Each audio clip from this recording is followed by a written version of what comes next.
Ladies and gentlemen, boys and girls, welcome to another episode of Lorcana After Dark. I'm your host, yours truly, YBreezy. Episode 4, man. This is crazy. We're second week in. There's so much to talk about. Inklands is almost about the corner.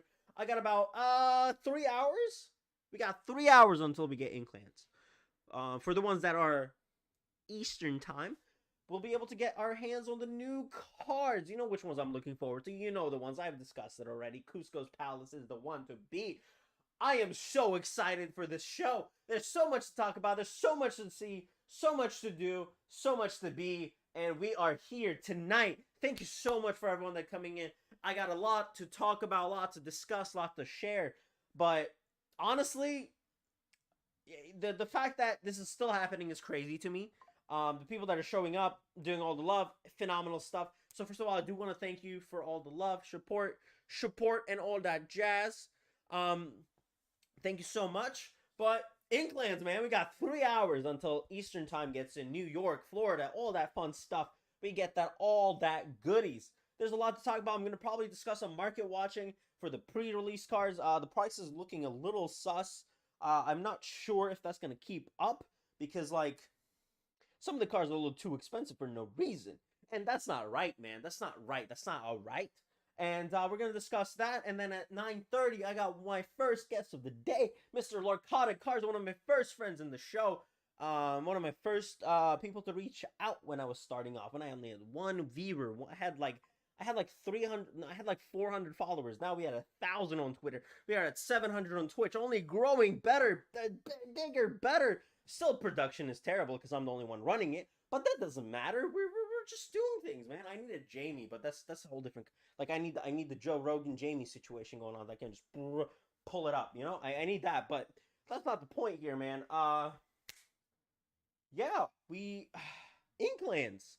The meta is gonna shift probably. I know there's already rumors about Ruby Amethyst being one of the best decks in the game still, which is a problem.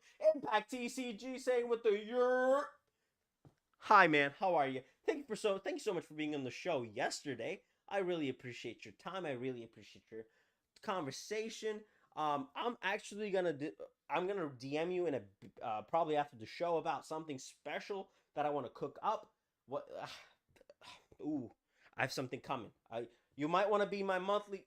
You know, saying you might want to be like impact meta type of situation where we discuss the meta for the 30 minutes. Kind of have you locked in forever. If you're interested, that is. But I'm gonna offer that live as well. So if that's something you want to do, we might make it happen. Because I'm really looking forward to doing like I want to do like a once a month impact meta with you because you're impact TCG. So like meta impact with impact type of situation. So you can come in talk about the meta with me for a couple of like 30 minutes, and then you'll be a guest forever situation. If that's something you'd be interested in, I do want to offer that publicly as well. So if you say no, that's on you. No, I'm just playing. You can just let me know. Just be like, hey man, publicly, if you say no, that's on you. No, I'm just playing. But yeah, Inklands is coming up. I love it. Okay. I'm gonna take your word for it because I will lock you in for the end of what is it, 20th? So like, let me see the calendar real quick. So yeah, no, we can literally do it at the third week of like every month. Like next will be March 19th. I can have you on talk about the meta. I gotta reach out to the Goon about it too, because like I would love to have the Goon on for the market purposes as well, like just to wrap up with the Goon market type of situation. But yeah, so Inklands is coming out in a couple of minutes. Well, not a couple of minutes, but like 3 hours from now. Excited, man, excited. I cannot wait to rip some packs, waste so much money. We're gonna waste so much money. We're gonna waste so much money. But it's gonna be all worth it. It's gonna be all worth it because Inklands is here. And I do want to talk about something very special, which is the market. I know I'm not the market guy. I know I'm not the guy to discuss the market with you guys. There's the Goon that does it better than me. But I do want to talk about the pre-sale stuff. The most important thing that I do want to point out is this right here, because this is so crucial. This is really important to all of us. This is something really game changing This is the first time we have ever seen the pre-sale for booster boxes actually just be retail, and that's really really good. The fact that we're actually reaching to a point where the market is kind of settled down in the sense of like there's no necessary scalping market because the scalping market is kind of transitioned into the One Piece game, I believe. And that's unfortunate for that game because that game is kind of fun. As someone that's kind of catching up with One Piece right now, which is long and really fun, but it's really long. That's kind of what it's going to collect because the collectors are really diving in there. The Gear 5 Luffy looks really cool. It's a couple of $1,000s, and Lorcana doesn't have that. No, you got hit with an ad. Well, if you don't want ads, you can actually like cheat the system by going to twitter.com/ybreezyes right above there, and you won't get any ads. But yeah, no, we'll definitely make a point to. I'm gonna DM you about it more detailed. March 19th, I'll probably lock you in for 9:30 or 10:30 about the impact in the meta. We'll discuss what you're playing, what I'm playing, how do we feel about the meta, what do we go through, and it'll be a fun little segment we do once a month with you, man. I think that'll be cool. Hopefully, with more stuff, we'll have a good time.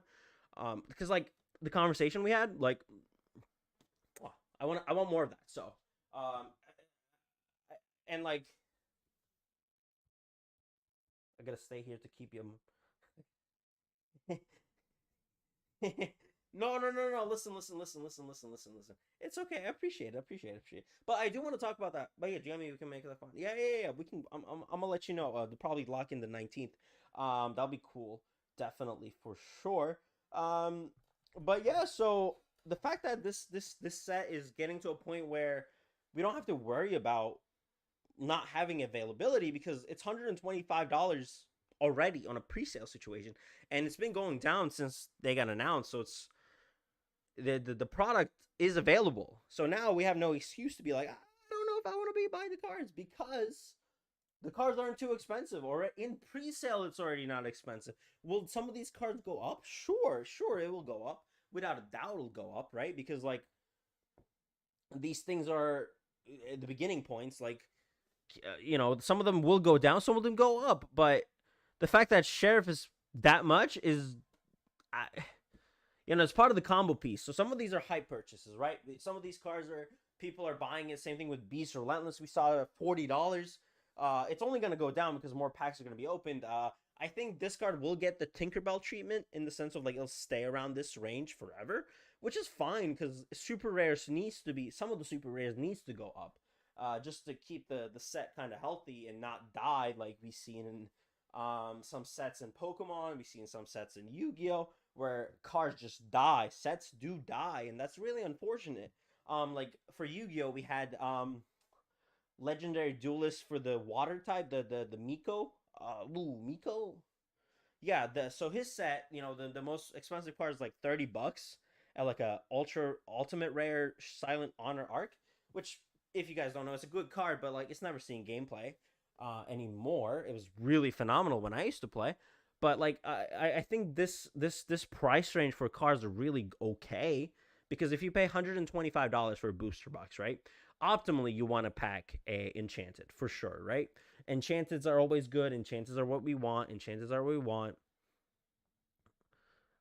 Over time, that Rise of the Floorborn, in my opinion. Yeah, I mean, I can see that happening because I think there's a lot more impactful cards in the meta game than Rise of the Floorborn. Because Rise of the Floorborn, even though we love it, it's a great set. There's not a lot of like a lot of high end, if you will, because like goats and stuff are like commons and rares.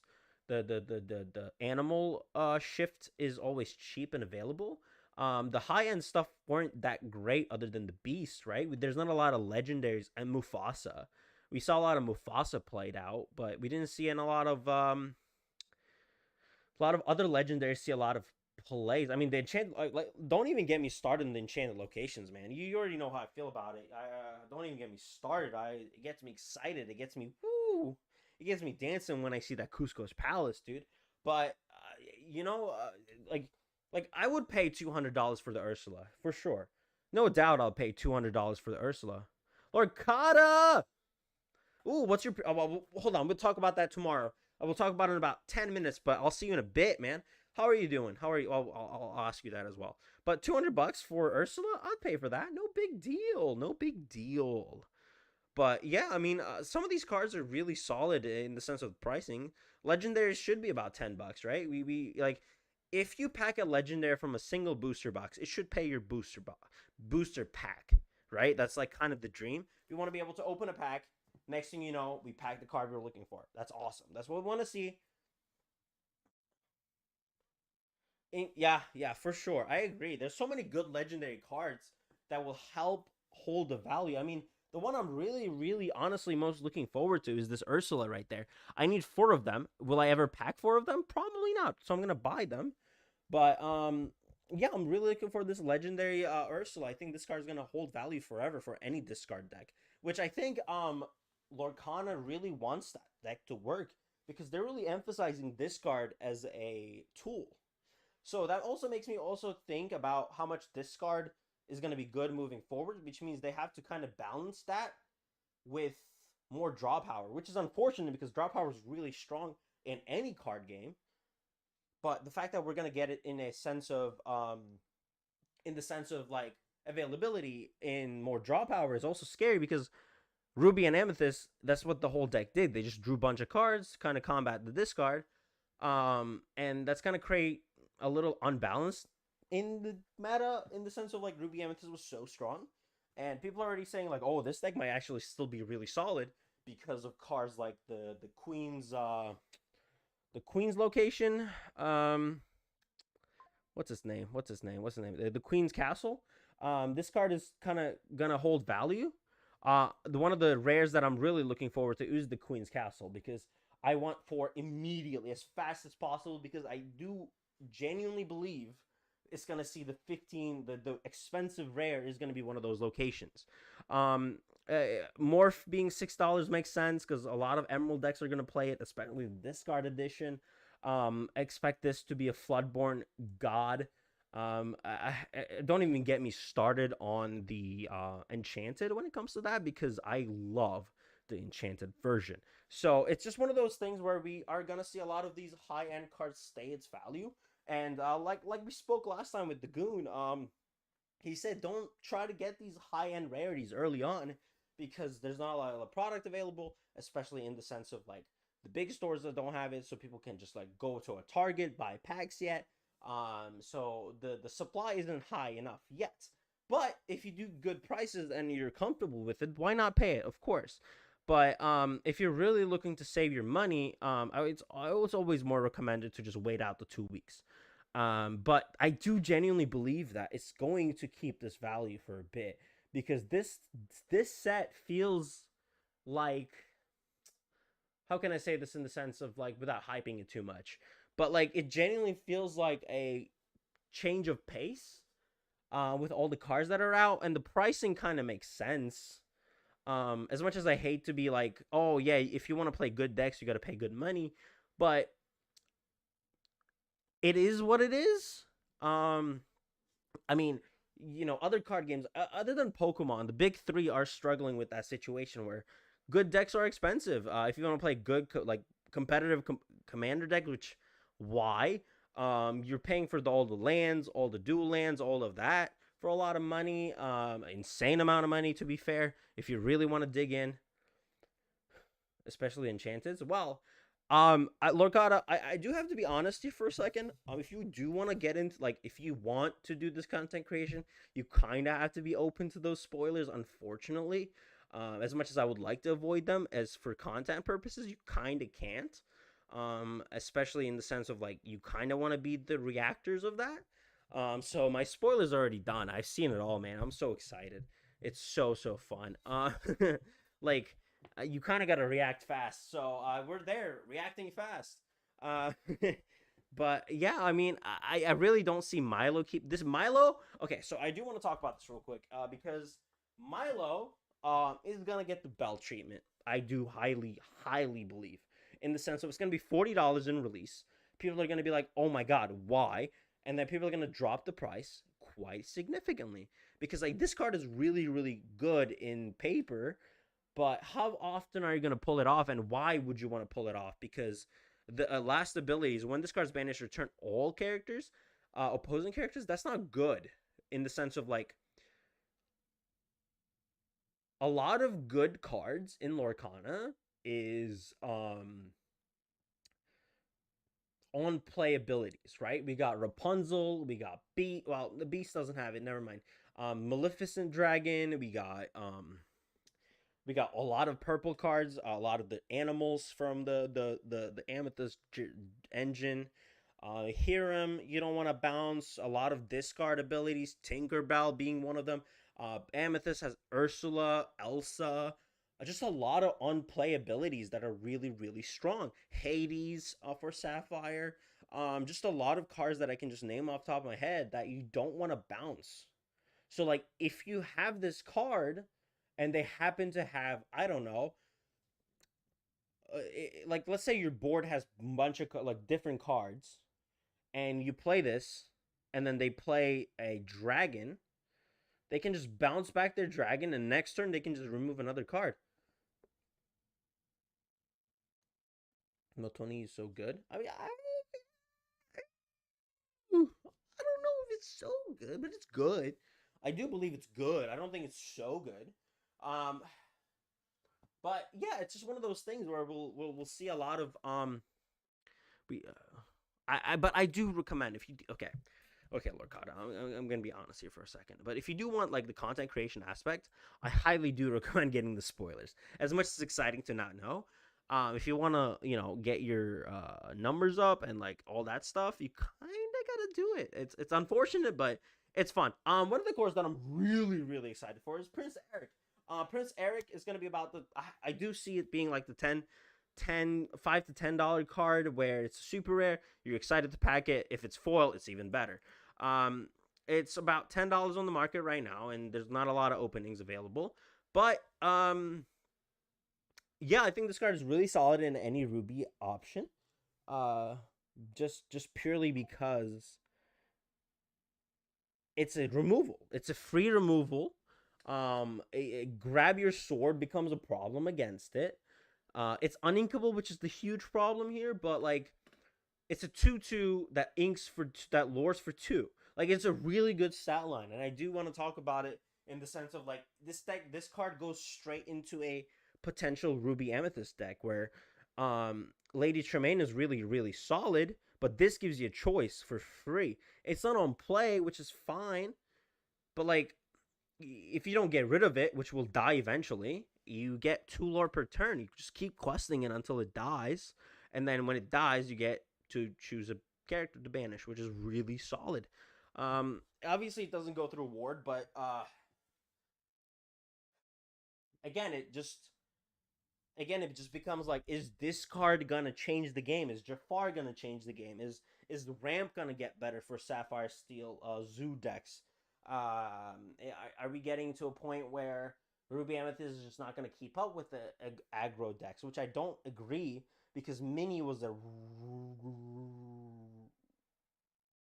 massive problem, also a huge problem against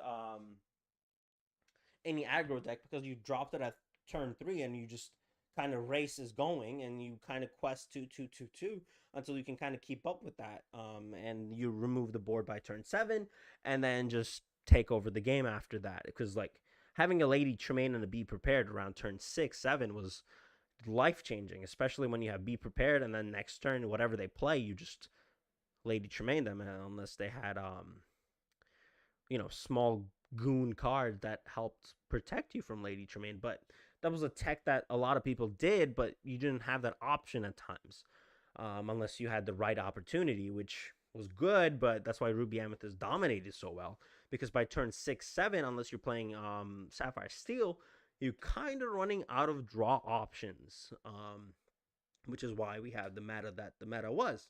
But with turn 3, I do genuinely believe that we're going to have a more diversified version of the meta, but I don't think it's going to be at a point where life is going to change completely. I think Ruby Sapphire Steel Song is still going to be strong. which I do want to investigate on what Zach is doing. Um, because Mr. Zach has been kind of in the Zach Bivens for the ones that don't know. You've probably seen him. He's one of the most popular names in the game right now.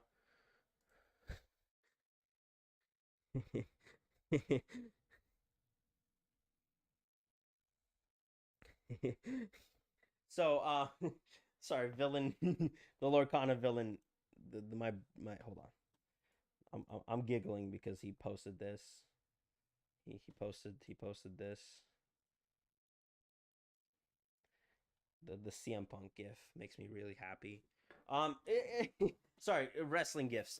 We do enjoy them, but yeah, I do think Prince Eric is a cheaper Lady Tremaine for those that want to be interested in that. The only thing is it's better. It's not gonna make a ward go away. So like, this isn't good for my Cusco stuff like that. So I don't think it's gonna be as impactful as Lady Tremaine, but it is a 4 drop. So like, if you want to get a little under, more aggressive, especially with the Ruby Amethyst builds that we've been seeing, it'll be really, really solid. Another thing to be excited about is, let me see. There we go, Sheriff. Right, you got the Sheriff, and the Bayou. We're gonna go to the Sheriff, the Bayou, and the Beast that we have seen people really cook with for sure.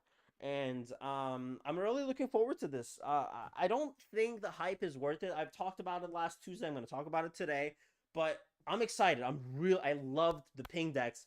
We talked about Impact with it. He loved it. We talked to Brandon B Square 24.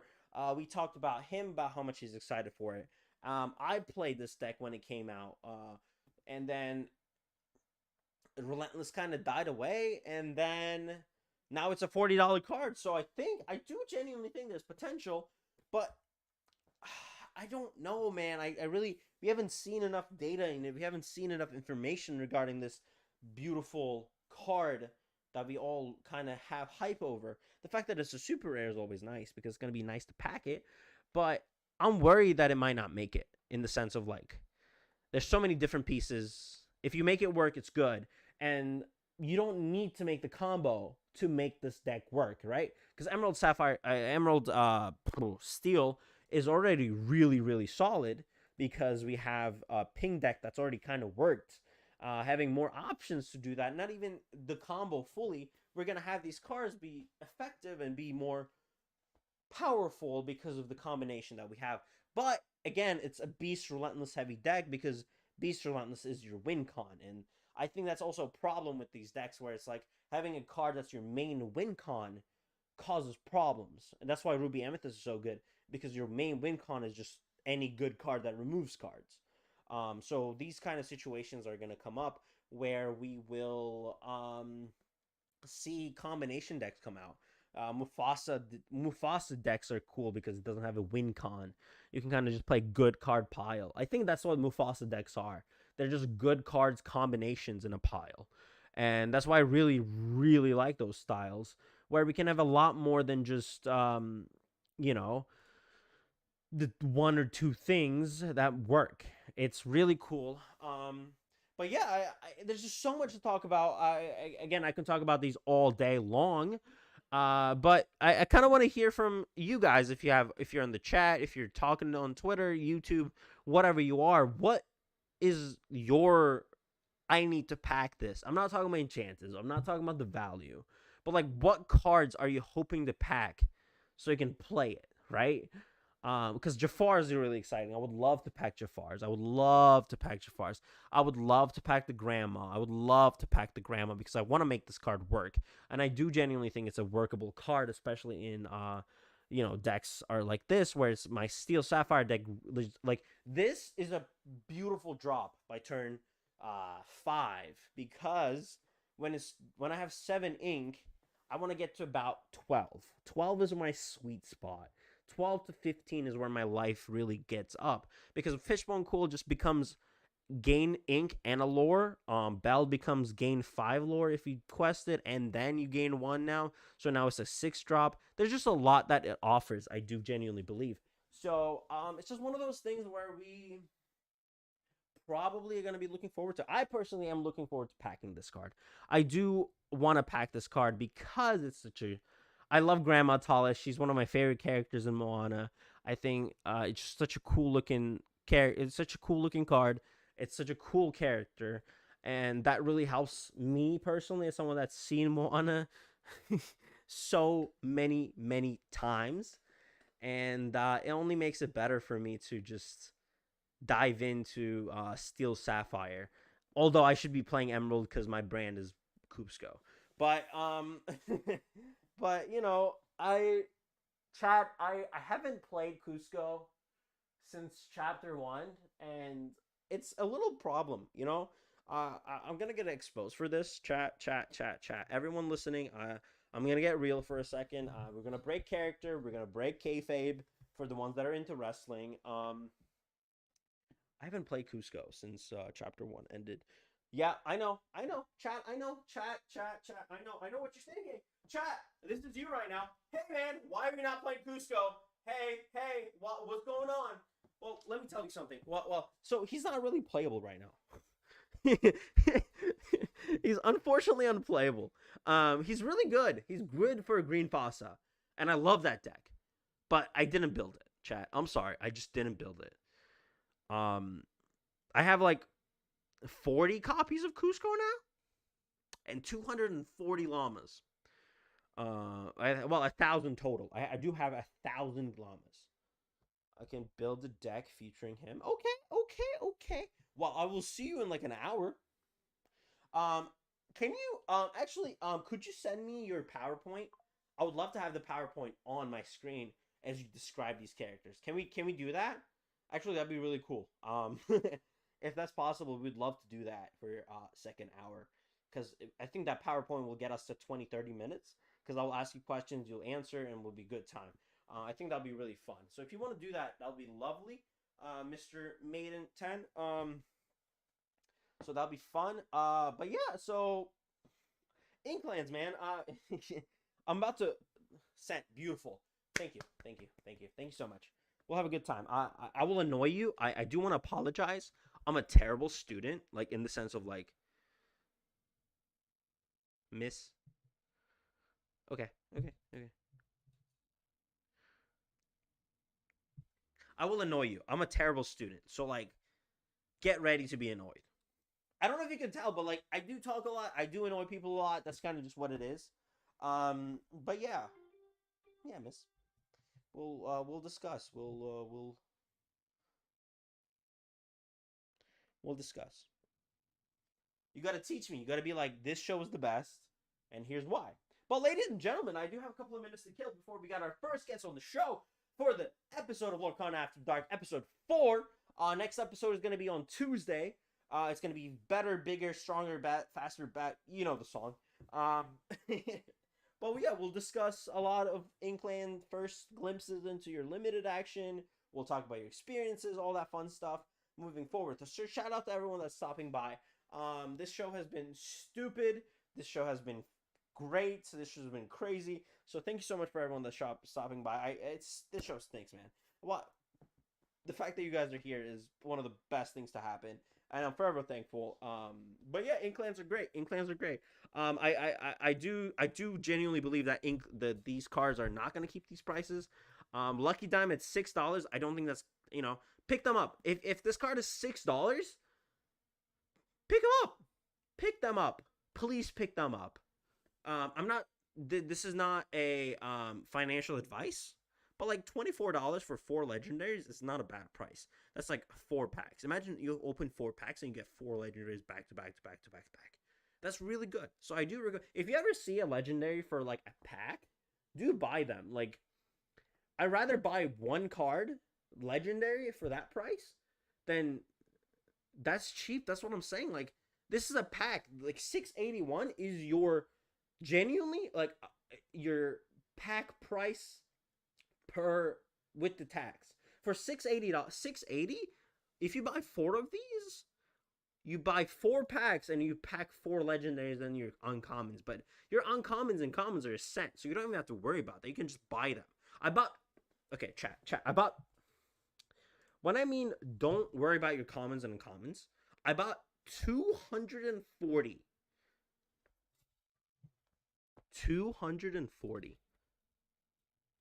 in one purchase of Llama Cusco's commons for $12. $12, chat. 12. I bought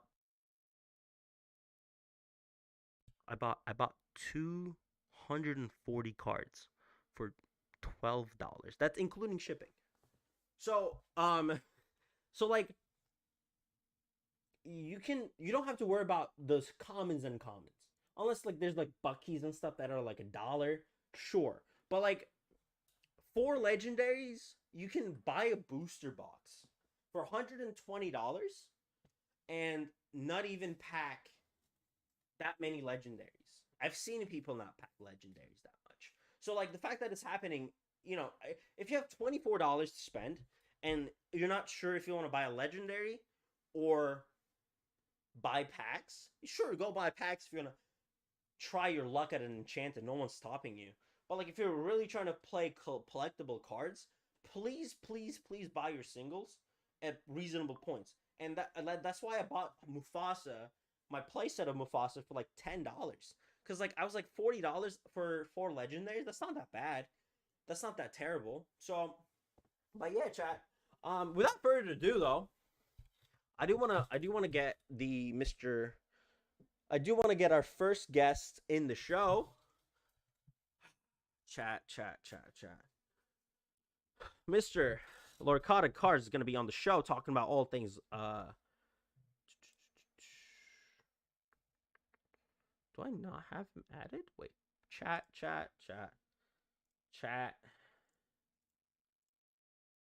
Oh, chat.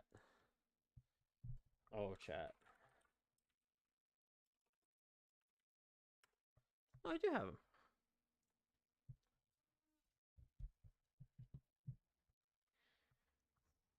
Dude, standing up for like an hour and a half is really gets you out of breath. Hello. What How's it is going, my breezy? your audio is a little low, my friend, but that's okay. We should be able to help with that. How are you today, sir? Good. How are you, man? I am doing fantastic. Thank you so much for being on the show. Welcome to Look on Afterdark. Thank you for being a guest, man. Inklands though in the corner. How are you feeling about it? I knew you said some pre-orders. What's up? How's the hype? What are we feeling? What's the emotions going through right now? Well, from chapter 1, blue has always been, growing up, my favorite color has always been blue. So I guess naturally I'm gravitating towards it. I do like ramping.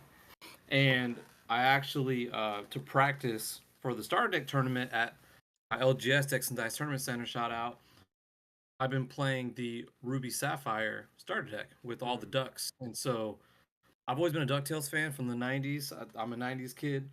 And so it's interesting because they purposely made that deck have like about 20% unequal cards versus the other starter deck.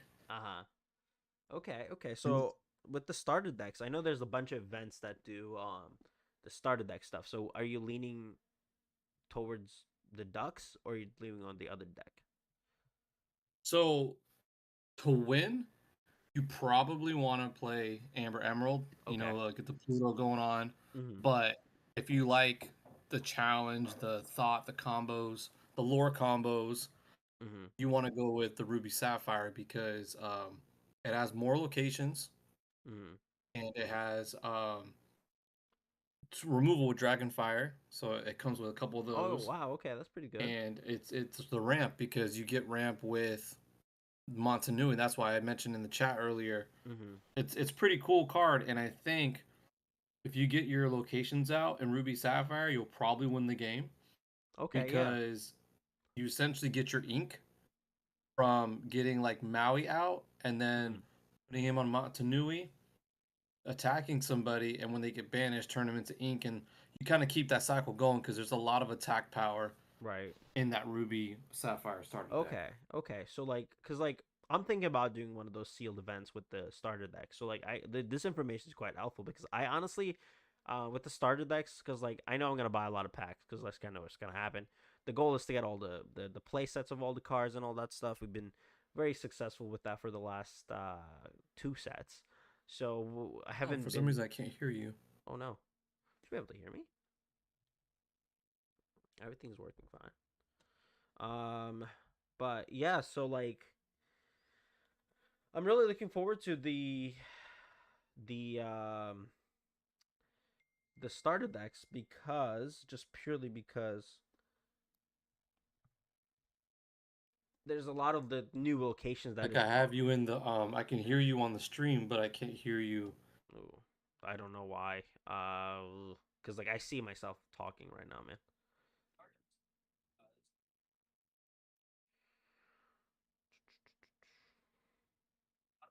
Yeah, you should be able to hear me. Shouldn't be a problem. Cause yeah,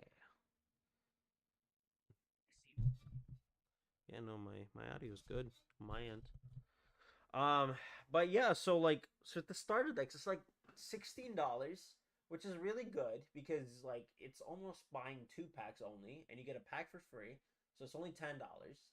And $10 gets your money back for sure. Like, I mean, I'm not even talking about the value buys, but like just good cards that you can get into, help with your collectability, and go forward with that. So, yeah, I'm really looking forward to those sealed events. This is the first time that I'm gonna actually might be playing in those starter deck events, just because I haven't played Lorcana in paper in a bit. I just want to get back into the community, and yeah, so I'm really looking forward to tomorrow. Actually, midnight. I'm going to my local card shop to go out and buy some stuff, meet some friends, say hello, say how are ya, and yeah, it's gonna be a fun time. Hoping to pack some enchanteds. You know which ones I'm really looking forward to, chat. But it should be good.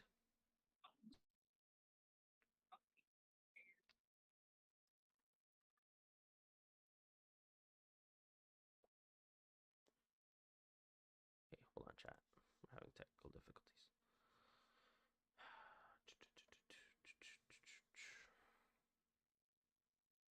Okay, can you hear me now?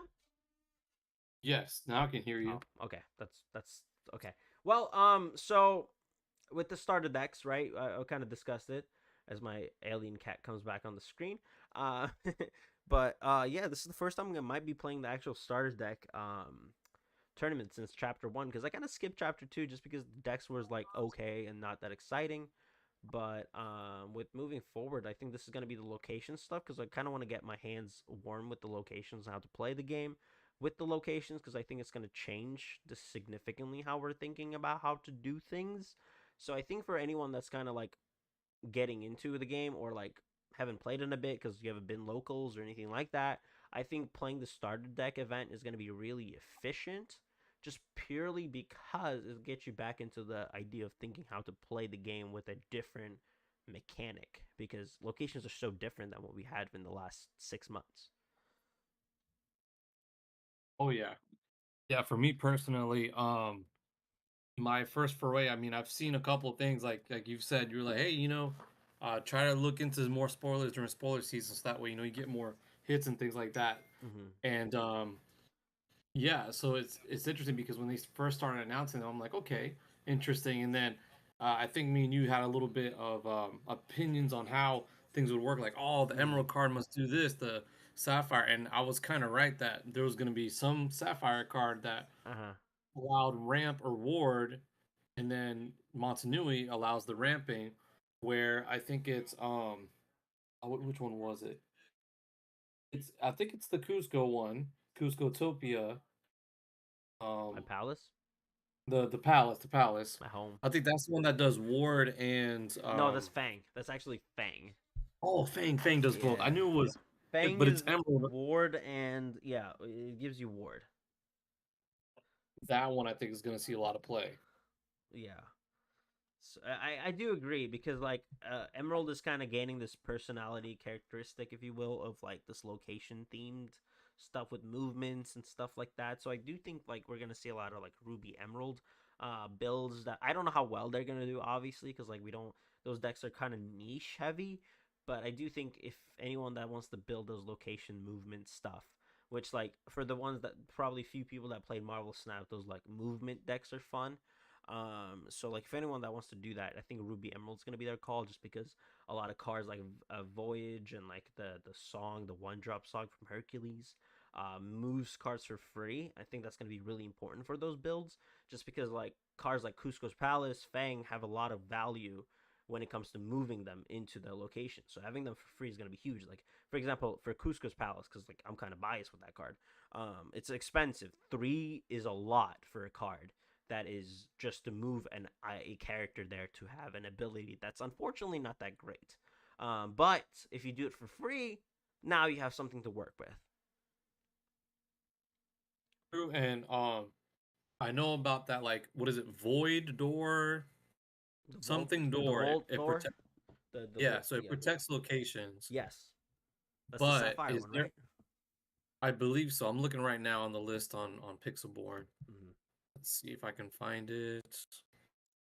Now, my question to you is because I know you've been like a master at spoiler season. Are there other similar items or actions like Vault Door that protect locations, or is that the only thing? I do believe there's a few that like heals them, but I think this is the only protection in the sense of like it gives. Also, the Vault Door doesn't give protection to the locations. Locations don't really have a lot of protection. Door gives just resist the one. It's a little bit of protection, but like I don't know how much that's gonna really impact. But I do like the Vault Store just to have a card, but I don't see it. I don't see the protection of locations are gonna be necessarily, because like when the player, your opponent, has the option to attack your location or your character, a lot of the times from like kind of experimenting with it has been a lot of the times people are leaning forward to just deleting your characters over the location. um, I wish locations had like a bodyguard effect, which they don't, which is fine because like that would really break the game. um, if some of them did have bodyguard. But yeah, I think resist one is really good, but that's the only one that we have like kind of a protection. But we haven't seen like, oh, this location gains ward, or this location like gains this and that. Evasive location would have been funny, but I don't think we have gotten any of that. So locations are going to be really impactful, really exciting, but what we got to see what's gonna be built with some of the fun locations, because a lot of locations are gonna more than anything gonna complement decks that are already good right now, like the Queen's location that's out. It's gonna give you more draw power, stuff like that, that kind of helps you do more, win more. Similar with like the Beast combo, a lot of the cards are complementary to cards that we already seen. And that's what I'm really looking forward to. Just I feel like locations are really complementary. We've seen the Pride lands as well, where it's like you can do an infinite combo that might work sometimes. But yeah, there's just a lot of promise that I'm really looking forward to when it comes to locations. It's interesting. I like the locations. I like their potential. I'm Mm-hmm. curious. Yeah, you talked about bodyguard and evasive things like that, like a location giving it to another location, or possibly a character to a location. We might see that in set 4. I mean, I think this Ooh. might be like the set of this is what Lorcana definition is. You go into any card shop, Mm-hmm. anybody asks you, you tell them these are the basics. Whatever Right. came out in 1, 2, and 3. Mm-hmm. Then 4 is just going to enhance everything. So Yeah. you'll get a location that protects another location. You're going to get something that actually removes ink from your inkwell. We haven't seen that yet. Mm-hmm. Um, you'll get things like, putting cards, unless it's come out in this set and I haven't seen it, putting cards back from your opponent's hand on top of their deck. We've seen discarding, but Yeah. I don't think we've seen a card from your hand to the top of the deck, which, depending on what you're playing against, is a good or bad thing, right? I feel like to that point, I do just genuinely be like, there's no like, it's not like Yu-Gi-Oh where like graveyard is a problem in this game yet. So like discarding just feels better because that card is just dead forever. Because even the cards that bring things from the graveyard, or your discard pile, they don't do anything other than bring it back to your hand. So I do genuinely think like putting back is okay, but I'd rather just discard at this point of the game because like I said, it's not one of those things where like the discard pile is playable. Because like I'm not sure if you know, but like in Yu-Gi-Oh, there are some decks specifically that really target that discard pile to be your second hand almost, where you can play a bunch of cards from it because they have effects. So we haven't seen that. So until we do, I do genuinely believe that like just discarding is going to be really really strong because like that card is just basically gone from the game until forever, really. I noticed that, and I don't know if you remember, but Jess and I recently got into Digimon, and Mm-hmm. so getting into Digimon, there is all these colors just like there are with Yeah. Lorcana. And certain colors, people know, oh, when you have this deck, you're gonna do these effects with it. Sure. Lorcana is a bit more unique because Digimon's all about attacking, attacking, attacking, versus Lorcana has questing as this unique little thing. And Uh so huh. there is a deck, it's with the purple color, Uh huh. and it's all about the discarding. You want to purposely discard cards from your hand. You don't care if your opponent discards cards from your hand, but you want to keep growing your discard pile because Sure. the later game, you just keep going. Your curve is so good. So as long as you can get all those targets in the beginning of the game, you're just gonna go off. I see. I see. I just don't think we have that in Lorcana yet. So like, I don't think discarding is gonna necessarily give us that benefit. Like if I were to discard certain cards, I'm not gonna be like, oh no, did I discard the wrong card? Because right now, like any card that you get rid of is also positive. That's why like we're gonna see a lot of Ursulas in the early probably game where discarding with bare necessities or sudden chill is almost game changingly good. Where if you have like the legendary Ursula, you can discard two cards if you play sudden chill. Now it's pretty solid, and but yeah, I do genuinely think this set is just gonna change it up a bit in the sense of like what we're expecting and what we're gonna do. So I'm really looking forward to it. There's a lot of niche things that I'm excited about, especially with like Cusco's Palace, because I have to make it work at one point. When it comes to like playing it, because I need to make it work. But it's just the game changing and kind of finalizing itself because locations was the missing piece. I feel like with the set 1 2, I think we're finally getting to the point where okay, this game now I can like sit down and teach anyone how to play the game because we have every single puzzle piece that we needed. Shout out Ravensburg with the puzzles, by the way. Yeah, it's interesting because we have all these locations. We have enchanted locations because I did see, a couple of posts, a little bit of a Cusco enchanted card What? out there. I wasn't loud about it. What What? do you mean? What's that? What's that? What's that? What? I didn't talk about Cusco's palace being enchanted. What are you talking No, about? I wasn't loud I about it. didn't hear.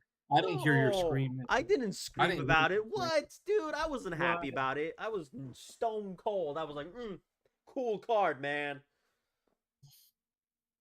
For those of you who don't know in the chat, uh, we're not neighbors, but we live in the same state. Hmm. And so it is technically it's technical that you couldn't hear a Cusco cry, a Cusco laugh from across, The state. Florida. Oh So it's yeah, possible.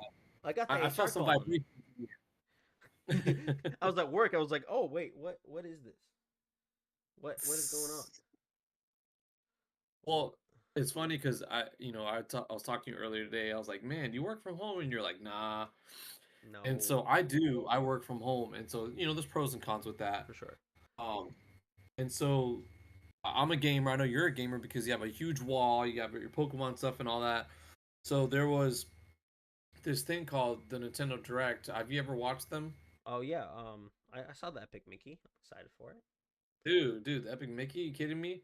I was like, what? I was like freaking out at home because I played it on the Wii. Oh So yeah. I think I for still those of have you it. guys, a Wii came out a while ago. That was, we're in the Nintendo Switch now. Then we had the Wii U, and then the Wii came before that, and it was a really cool video game by Warren Spector, really good Hmm. video game designer, and it had a sequel, and so they're remaking the first game, and so Oh, I think it launches. I don't know if it's April. It's very soon hmm, that I'm this excited remake's for it. coming out. Yeah, for sure. And it's cool because here's the thing. Check this out. I think you're the one who shared it. You shared about Moana 2, didn't you? I think, and then I Moana 2, reposted yeah, it. yeah. I love Moana. Moana is like one of my favorite movies to watch. Just when I'm like, with just in the background. It's one of my favorite movies. So good. So it's not a coincidence. So for you guys who don't know, I work in marketing, and so I concede certain tactics, I analyze certain things, and it's not a coincidence that all of a sudden they really just ripped off the band-aid and started saying, "Yeah, look at all these Moana cards that we're just releasing," and then they just happened to announce a trailer for Moana 2. Like, I mean, Yeah. come on. And so, just keep on the lookout, as Disney does its different trends, whether that's, Marvel, not Marvel. Oh yeah, you got the Epic Mickey shown on the screen. Nice. The SpongeBob Um, meme. well, what I like about the fact that they introduced Epic Mickey, it's all about a paintbrush, and it's all about the video game is you uh, either bring things back to life by painting them, or you erase them away.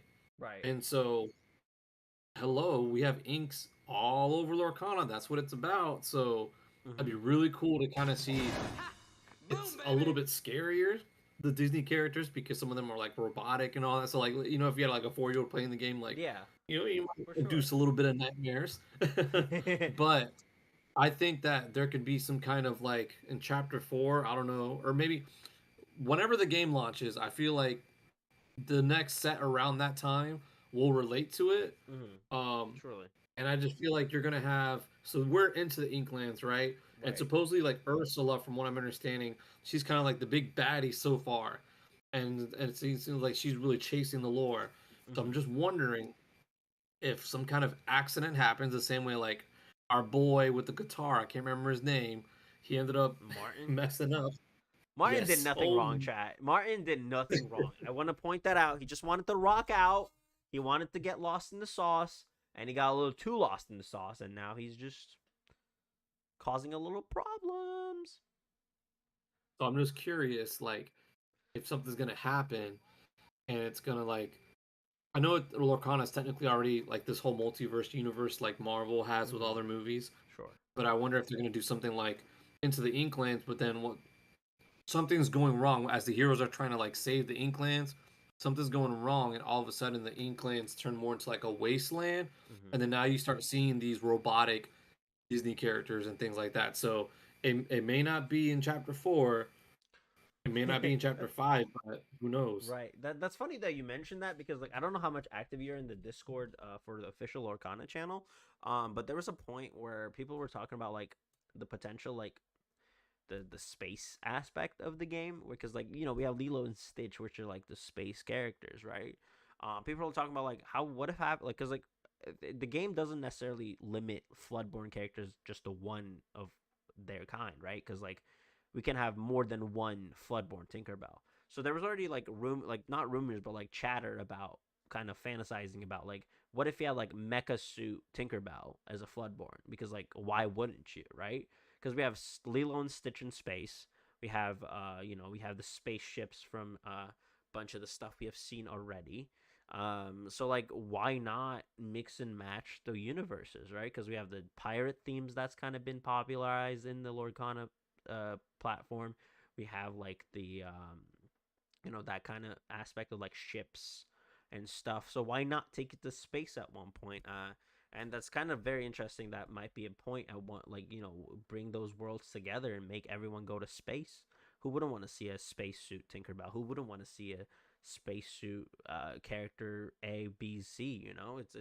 It's very fascinating that there's a lot of opportunities and a lot of room to build upon the universe, like you said, where it's like you can just do anything with it because there's infinite amount of places that Disney visited. Like we've seen space, we have seen the oceans, we have seen jungle, we've seen medieval times, we've seen all of it. So what if all the characters were in all of those places? Like we've seen, Cusco being in that like mm, old temples and stuff like that. Why? What if all the characters went in there? So there's just so much, like you said, that we can kind of shift into, if you will, no pun intended, to all the places.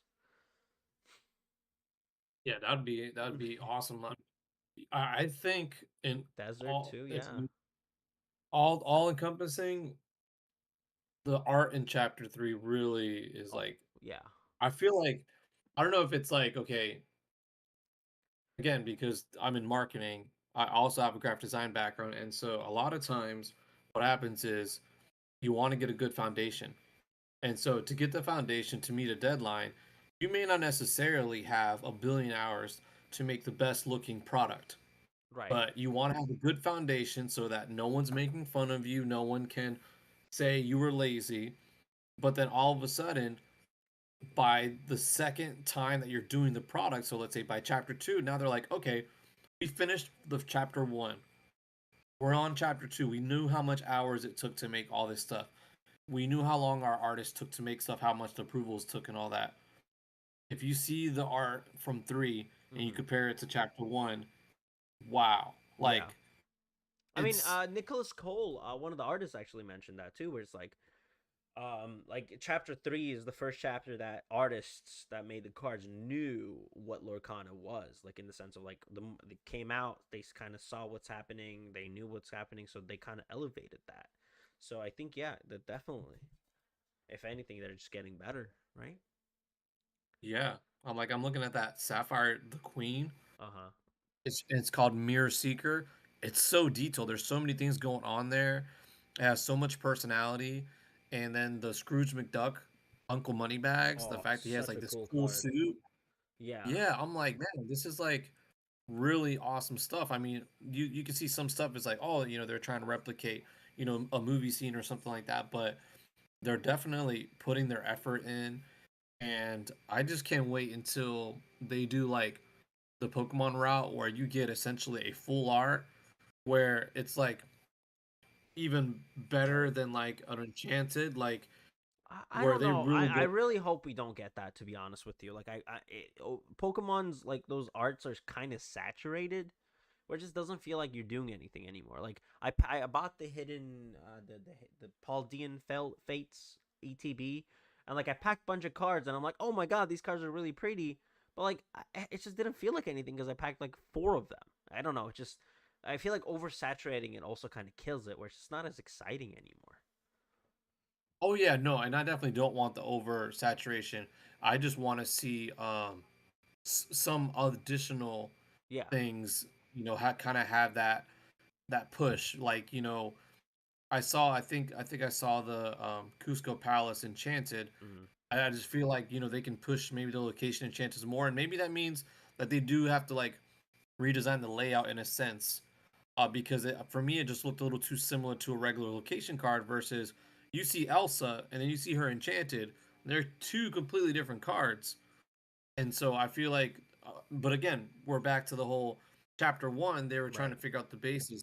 Now that locations have been figured out, now they can say, oh, now we can make a really cool location enchanted. Chapter 4, chapter 5. Right. Yeah. No, I agree. It's just I think overall everything is just so exciting right now. We don't know what they're gonna do in the future, and it just definitely feels like it's only gonna get brighter and better, right? And I'm really looking forward to it. Like I said, after the stream ends, I'm literally leaving house, going to a midnight release with some friends, and it's just gonna be one of those things where we I think this game is kind of bringing that back, my love for card games again, and it's just really exciting. And yeah, it's all fun. I'm just excited for everything coming down Lorcana path. But yeah, man, I really appreciate your time. This is the kind of the part where I let my guests kind of talk about themselves. I love doing the thing where the last thing that they talk about is themselves, so they can remember. People can remember who they are. So, Mr. Lorcana, let me ask you this: why Lorcana? How Lorcana? What Lorcana? How did we get here? What's the story, man? Tell me. Yeah, so I mean, I grew up in Florida, but my family didn't have a lot of money. So fortunately, there are times that we were able to get cable, we were able to get Disney, and so really watching those '90s, Saturday cartoons, DuckTales, Tailspin, all those fun cartoons, the movies. That was just some of the best things I watched growing up and all that. And so I was into Pokemon and all that. I always liked more of the family friendly Mm-hmm. TCGs, anyways. And so I had Yu-Gi-Oh background. Pokemon background, and I was like, oh, this is coming out. It'd be kind of cool to be part of it from the beginning. Even though, funny enough, when I was 10 years old, I technically was part of Pokemon from the beginning, but we didn't have a lot of money growing up, so Right. did not get a lot of Pokemon product. And so I asked my wife, hey, do you want to, start collecting and playing this? So confusing, so overwhelming how to play this game because it was different from Pokemon, For different from sure. Yu-Gi-Oh! But we like it. We like it. My wife wins so much in multiplayer. So her name is Jess. She's the second part of Lorcana cards. She helps me come up with different videos, Hmm. ideas, and things of that nature. But man, she is a beast at multiplayer. She's over there sitting quiet in her little corner, but boom, I'll say 90% of multiplayer games she wins. So I'm waiting for that multiplayer tournament, like a 1K multiplayer tournament, and I guarantee you we'll top 8, man, because she knows what she's doing. Yeah, for sure. Yeah, no, definitely. That's. But yeah, wow. Okay, yeah, no, nice. So you kind of gravitated towards Disney, like Lorcana, because Disney background and all that stuff.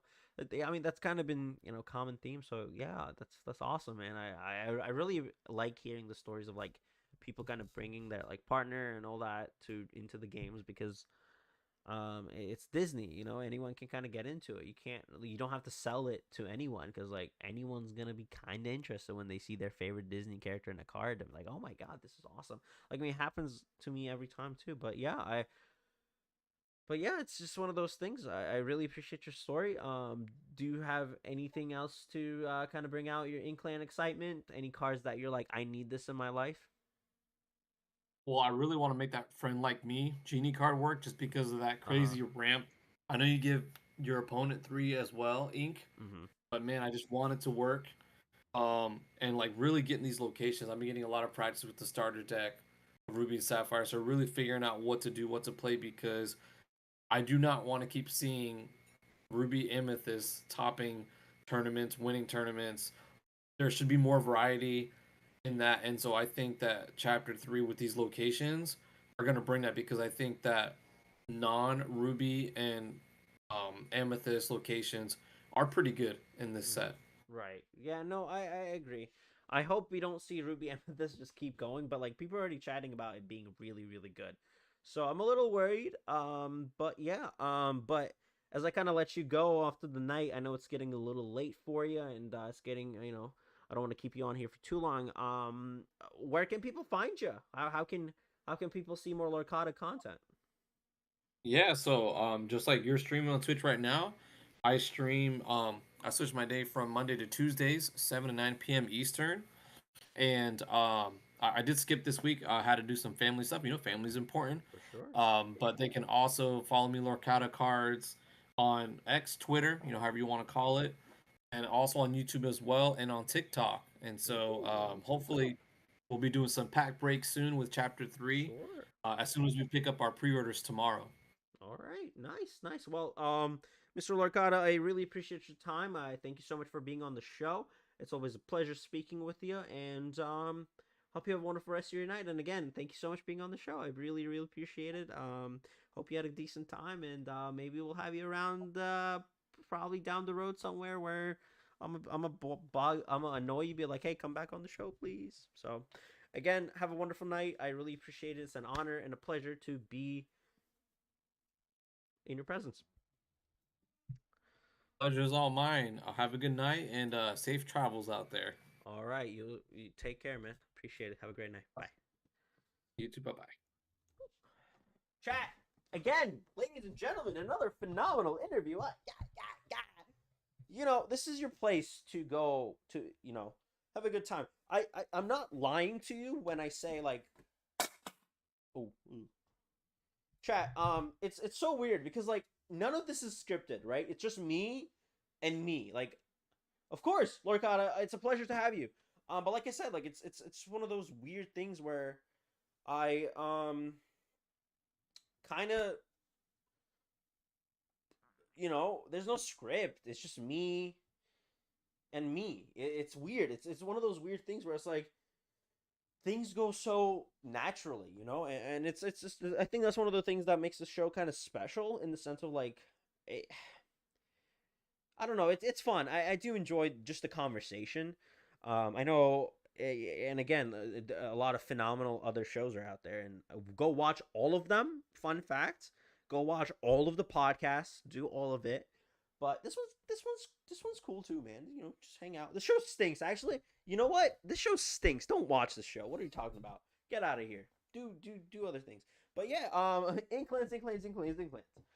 So we got under 20 minutes to kill. There's a lot to talk about. There's a lot to discuss potentially. Shout out to everyone that's been here.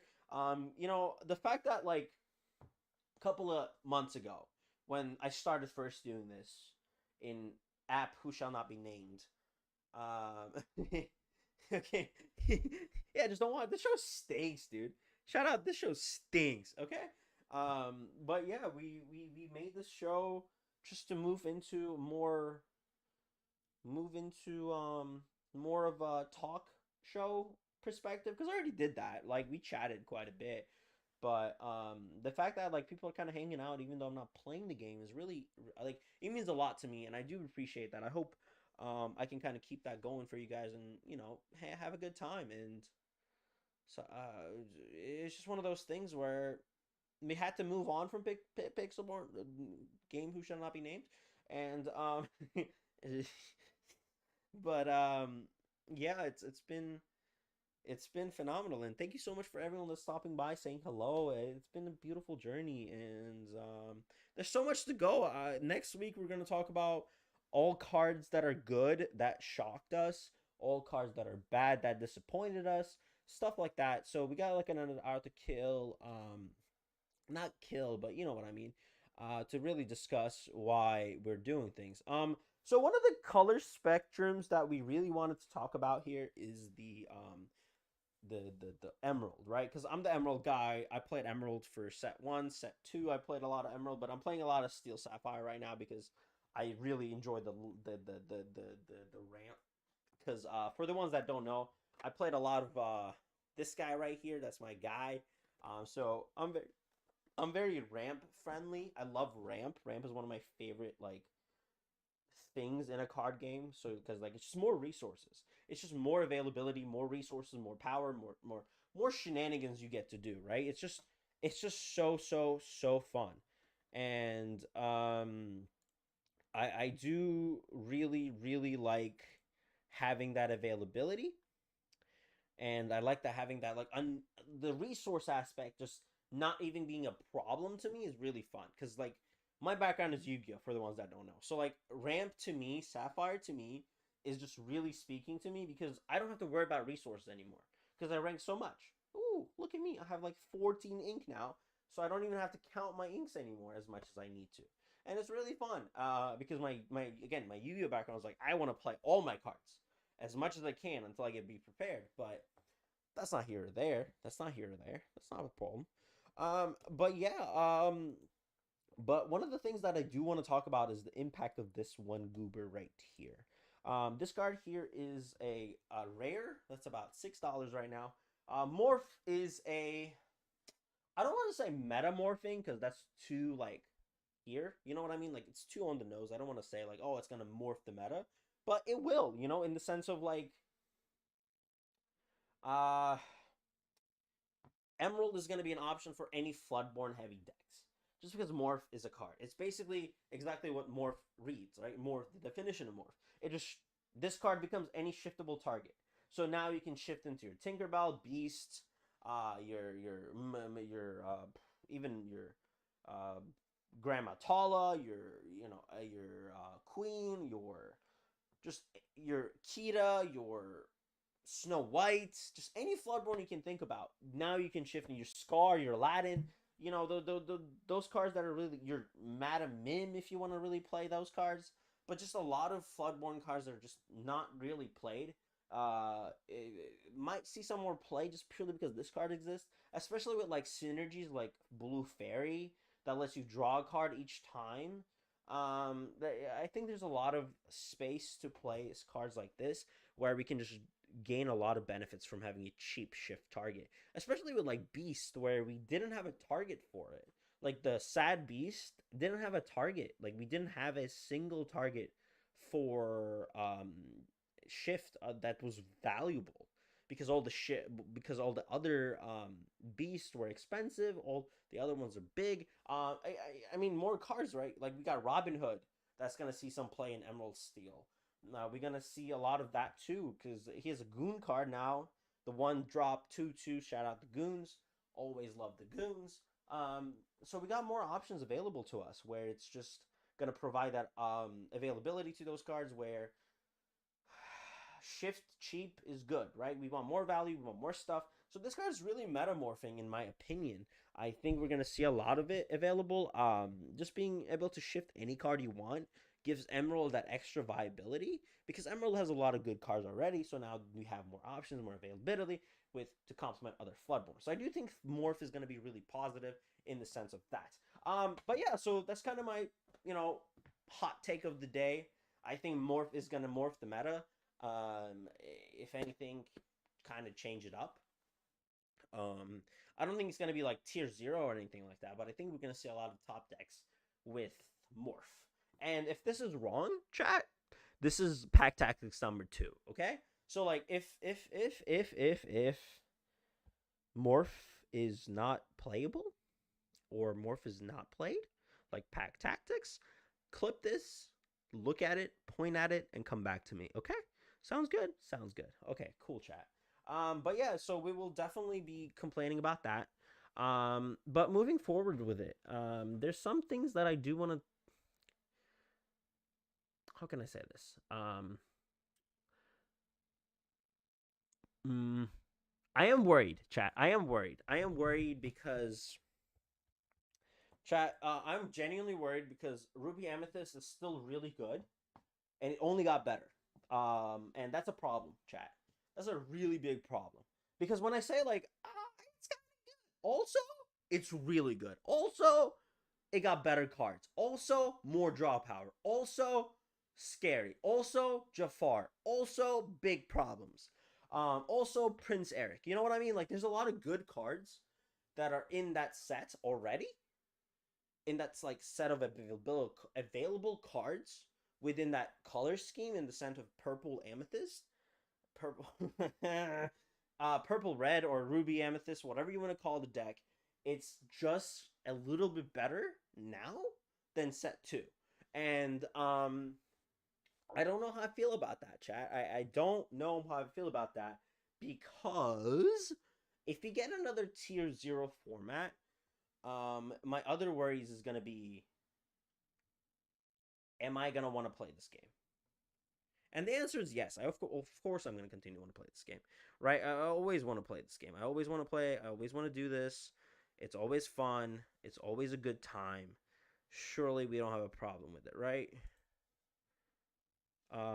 So it's just one of those things where I do genuinely think that we will eventually get out of that tier 0 format, but the pessimistic in me says no, because we got Queen's Location where it draws you like, I played that card, right? I played that card in Steel Amethyst, and it wins you games because you drew 4 cards all of a sudden because you had a lot of location, and you gain the lore because your passive lore is really good. And that's scary. That's genuinely scary. I am terrified of Ruby Amethyst, and you should be too. But I will not be playing it. I refuse to play it because I don't want to be a tier 0 guy. Do I think it might be a tier 0 format again? Yes. But it's too early to say. It's too early to assume that we're doomed and gloomed because we can't be unhappy right now, chat. We cannot be unhappy. We're getting the best cards in the game. Changes happening. I think meta is going to shift. I want to be optimistic. I want to be happy. But, like, then again, I see conversations that talk about, oh, no, Ruby Amethyst is really good still. Oh, no, Ruby Amethyst is still very oppressive. Oh, no, chat, we're going to lose all the games against Ruby Amethyst. Because right now, if you played any card, if you played... Ooh, Jeffers!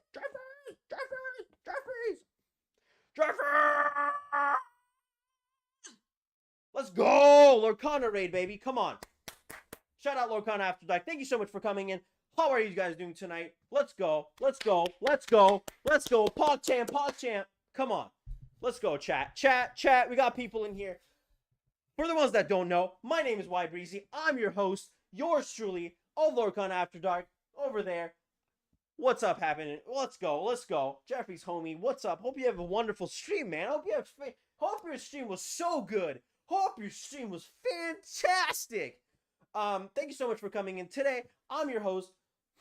Let's go. That's what I'm talking about. But if you don't know me, I'm your host of Lorcana After Dark. Yours truly, YBreezy. We do this every Tuesday, Thursday, 9 p.m. to 11 p.m. Talk about everything Lorcana related. To have a great conversation. As you can see, it's kind of inspired by a sports show that we're not going to name right now because they might copyright me. However, we're going to talk about the new new Inklands, new everything. And I was talking about, woo, boom, baby. Exia Inc. Thank you so much for the follow. Appreciate you. Thank you so much. Thank you so much. I appreciate everyone that's stopping by saying hello. How are you? Thank you. Whew. Thank you so much for the raid, man. I really appreciate it. Aaron B19! Thanks so much for the follow. Appreciate you. Thank you so much. Let's go, dude. We're so hyped right now. We got, I'm 2 hours away from Inklands. I'm so excited. So tomorrow we're going to break something. Whoa, with the sub, dude! With the sub! Also, hold on, chat. With the interviews, I try not to do this because, like, guests are here. I don't want to be rude. But, like, let's do this real quick. Mr. Polamo, P-O-L-M-A-O, thanks so much for the follow.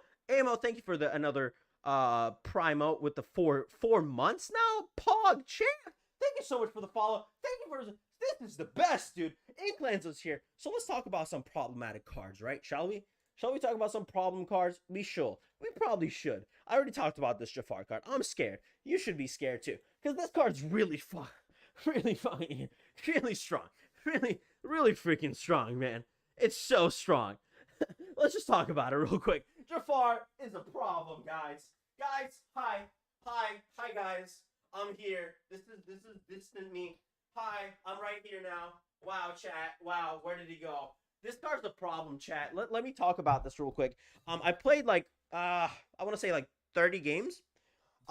You pull off the whole new world combo quite often. Chat, that's a problem.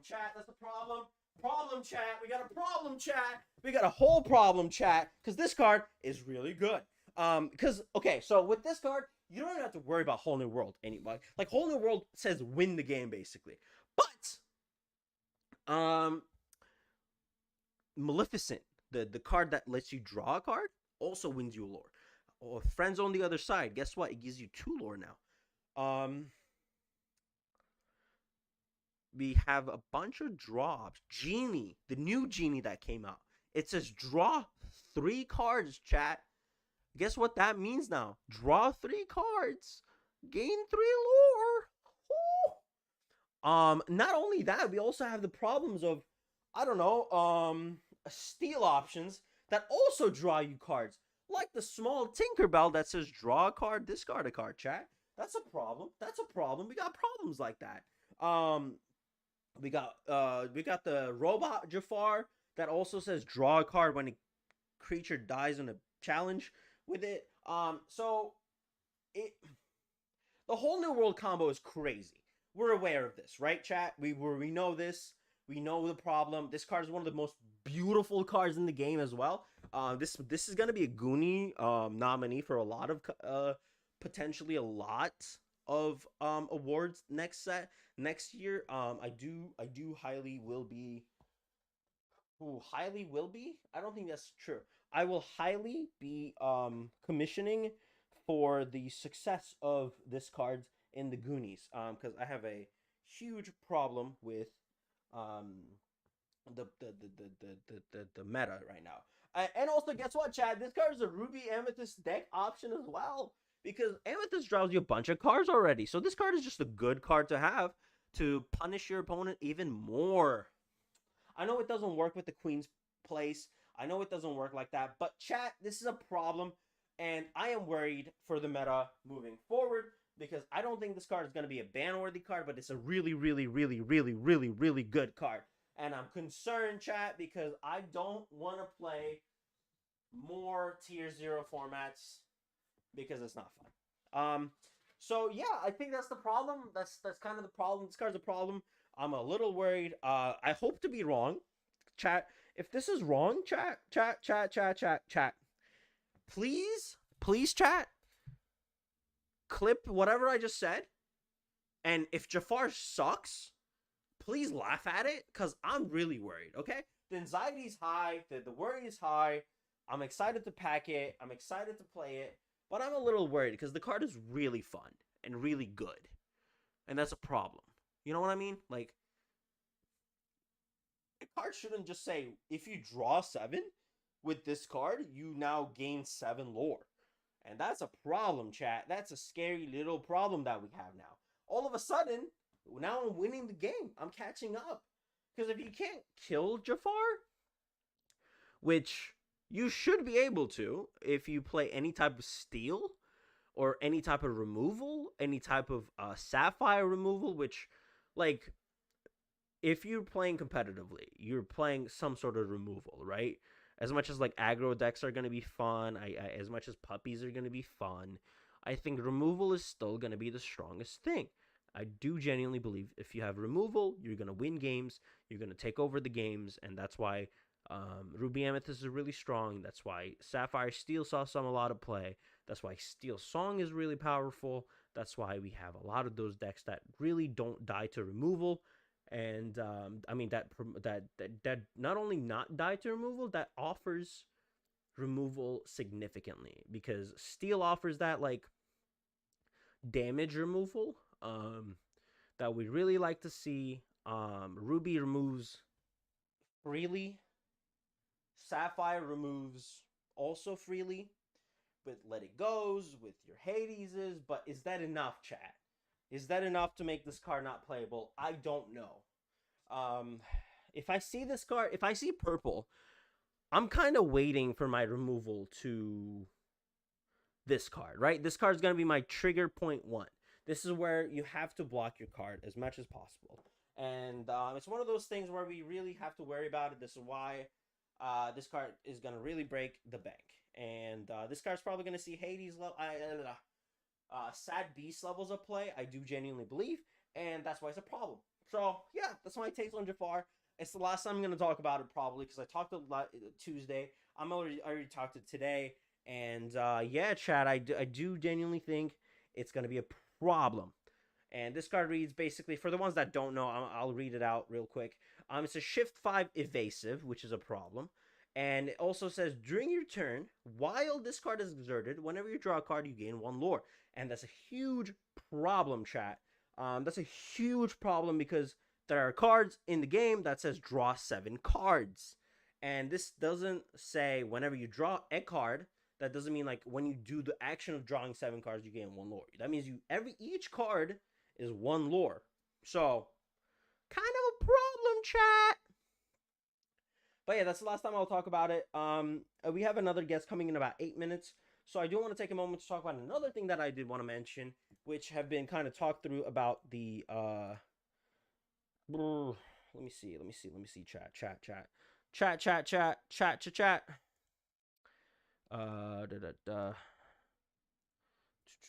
Lorcana.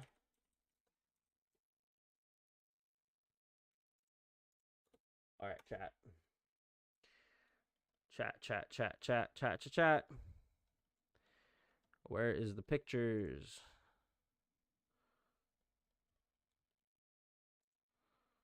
Ooh. All right, chat. Do you have French on, you guys? Chat. Let's talk about this picture real quick. I do want to, like, really get excited about this shot right here. Chat. So France has in Rennes, I believe, city of Rennes in France. No, Cannes, right? Cannes. Ooh, my French is not good. But so they have a expo of some card, and Lorcana said, "We're the big dogs now."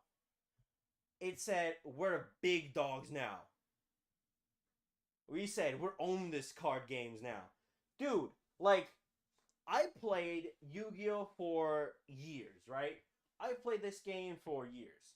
I have the dual disc. That's how long it's been. Chat, this is how long I've been playing Yu-Gi-Oh! I bought this when I was a child. Okay? So, not once in my life I saw something this cool come out of that. Okay? This is so cool. The fact that we have the book with the art on it, with the BLT and the Elsa, the OGs, are one of the greatest things I have ever seen the card game do and will do.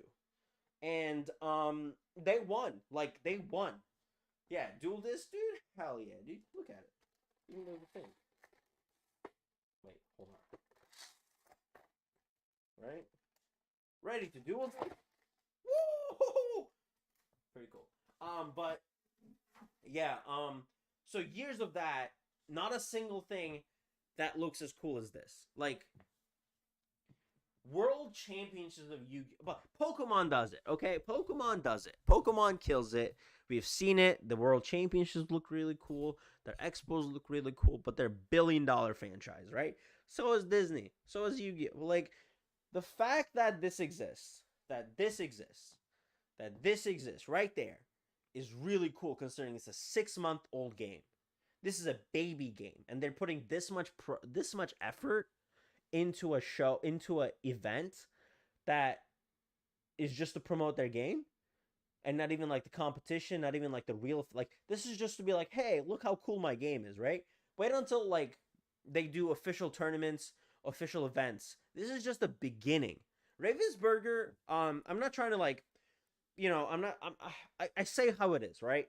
I'm not trying to lie. I'm not trying to be like, oh my god, this is truly so promising, right? Because like, if this is what they're gonna do for an event that they just wanted to promote the game to, wait until the game is the main attraction. Wait until the game is the real reason why people are just purely going to, and not just like, hey, look at my game. This is just to be like, oh, this game is new. This game is cool. And like, I get it. You want to market that early on. You want to put that. It's so good, and I have to give credit where it's due because I genuinely do believe Ravensburger is absolutely killing it with these type of stuff. And I hope North America gets this as well because we haven't got that in North America. We haven't seen a lot of movement forward to that, and I'm really looking forward to it. I'm really looking forward to it because there's so much franchising that this game has that brings a lot of fans. I'm a big, you know, as you can see, you can tell which my favorite character. Lorcana, hey, got booted out of the raid when Jeffrey switched over, but I'm here now. Lorcana girl! Woo, woo, woo, woo! What's up, man? What's up? What's up? What's up? What's up? What's up, ma'am? Ma'am? Ma'am. Girl? Yeah. How are you doing? How are you doing? Thanks so much for coming in. Appreciate you. I hope you have a wonderful night. Thank you so much. Everyone, okay, chat. I'm gonna do this again. Why am I doing it so many times? Why are we getting sappy? This show stinks, dude. This show genuinely stinks. The people that stop by, that stick around, like, you guys mean the world to me. And the setup's so sick. I love this big. I wish they would do something like that. I hope we do. I hope we get it. I do hope we get it. I really do. I hope we get it. This show really stinks, man. But like, the fact that y'all are here hanging out means a lot to me. You guys, everyone, just I've been here for a minute and I love it. Stop! Don't say these things. This show stinks, okay? You hear me? This show actually stinks. Someone told me that I'm the Robin Williams of Lorcana, and that sent me into a weird existential crisis yesterday. And we gotta stop doing that, okay? This show stinks. No one's watching this show. You guys are too good. You guys are too amazing, okay? I'm just a goofy guy who says things on the screen. Full send it. I went, dude. Who's the next interview? So at 10:30, in about a couple yeah, someone said I am the Robin Williams. Chat. Robin Williams is my idol, right? Robin Williams is like one of my favorite humans of all time. As you can see, I do that a lot, where I speak a lot, I speak fast. So like, this energy does come out quite often. But like, you know, also with the Robin Williams simile, I was like, wait a minute. I also do that. I also deal with the other part. You know what I mean? Like, also, I'm doing the but also, Sag, guys. I'm sad sometimes. So like, that really sent me one of those like existential like woo crises, and that wasn't fun. You know what I mean? I was like, oh, I would love to be the Junie. You know, he does a lot of fast talks, a lot of you know, Jumanji, all that fun stuff. Doctor Do, you know, fantastic movies, but like also, woo, existential. I'm like, am I that? Am I that? Am I doing that? Probably, but we're not gonna get into that. We're gonna talk about the fun stuff, chat. We're gonna talk about the fun stuff. So, chat, ladies and gentlemen, boys and girls, and everyone in between, we got our second guest on the show today. We're gonna talk about something that I've been wanting to talk about, wanting to kind of get into, as a show, as a topic, which is the DuckTales universe, chat. DuckTales is something that I'm kind of foreign to, if you will. So today, I have a guest here to kind of help me and help all of us talk about the show called DuckTales, the reanimation. Wait, chat. My best friend. I know nothing. Well, you're about to learn, Lorcana girl. You're about to learn. Get inside base, but just know we appreciate you. Stop it. Stop. This show stinks, goon. This show stinks. Okay? This show stinks. You hear me? This show absolutely stinks. The fact that we made it to 4 episodes and it's still 12 viewers a pop, this show stinks. Look at me. This is the production we're doing. Come on. Chat, this is too funny. All right, I'm gonna get on the Discord real quick. Ow. This show's gonna hurt my knees one day, but that's okay. Boom.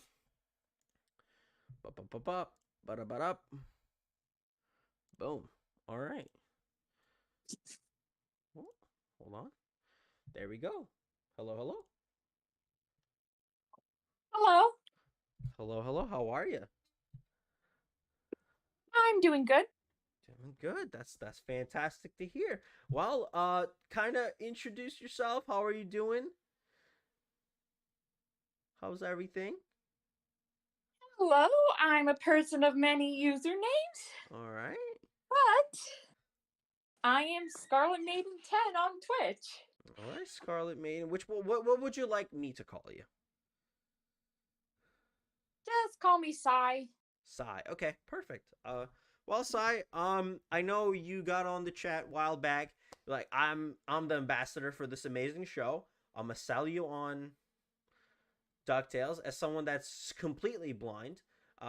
When I first did my first episode, my first guest ever was the Lorcana Talks, which is the Duck Talks people, and they were like, "Go watch it," and I'm like, "I will." And then I saw your PowerPoint, and I was like, "Oh, this cast is actually fantastic." So I'm kind of gonna let you take over and teach us and me everything DuckTales. Well, for starters, can you screen share so I can see what you're looking at? Oh, I should do that, shouldn't I? Yeah, that'd be very smart. Hold on. See, this is why this show stinks, you know? This fine. Boom. Go live. Boom. Can you see it now? Yes, I can. Beautiful. All right. Boom. All right, chat. We are sitting. Take your notes. Get your notepads out. We're about to get into the beautiful world of DuckTales the reboot. Scene is yours. Oh, okay. Well, first of all, the Captain America meme should basically explain why I created this guide. Yeah, I don't know who Della Duck is. Well, as soon as her card was revealed for Lorcana, I noticed a whole lot of confusion over who this character was. So, after doing some chatting with a fellow friend of mine, hey there, Violet, if you're watching, and I basically decided to take up the mantle of being a co-ambassador for the DuckTales community. Beautiful. And whip up a little guide for those confused players. All right, well, teach us the ways. Okay. For anyone who actually wants to go in blind, I actually created a link showing where people could watch episodes for free. You should watch it, because I will watch it, because you had me. I kind of browsed through the PowerPoint, and like there's some highlights we're gonna see that I'm gonna freak out a lot about. But yeah, go watch it. It's really, from the little tidbits I've seen, phenomenal. The full series is also available on Disney Plus. Nice. True. It's just that I linked the YouTube playlist for those who don't have a Disney Plus account. The whole show is there too. Oh no, just the first season at the moment. Okay, so get a little teaser if you want it. Watch the whole thing in Disney Plus. Beautiful. That's so nice of like the YouTube channel to have that. It's like a little. If you get into it, you get into it, right? But there are people who don't have time to watch a full season. They have lives, so I basically jot down notes explaining the cards themselves. Boom. All right, let's just jump into it. First up is Scrooge McDuck, voiced by a certain actor by the name of David Tennant. Oh, someone a lot little of famous. people who watch Doctor Who might be familiar with him. In fact, that casting role was why I got interested in the series in the first place. Oh, okay. So we also got you because we were like, oh, he's my doctor. Gotta see more of him. Or was it just? Well, technically, I started off with Christopher Eccleston, Right. but he came next. I mean, if anything, it's all thanks to my dad who got me interested in Doctor Who, but that's a whole other story. Well, I mean, I'm the weird person that's like the Ninth Doctor is my favorite Doctor, but it's just Bananas are a good source of potassium. they are, and they're fantastic. So, as I was saying, basically, there's not really much to talk about with Scrooge. He's pretty much the same as he was in 1987 series. But then you get to a certain pair of triplets, and it's a whole other story.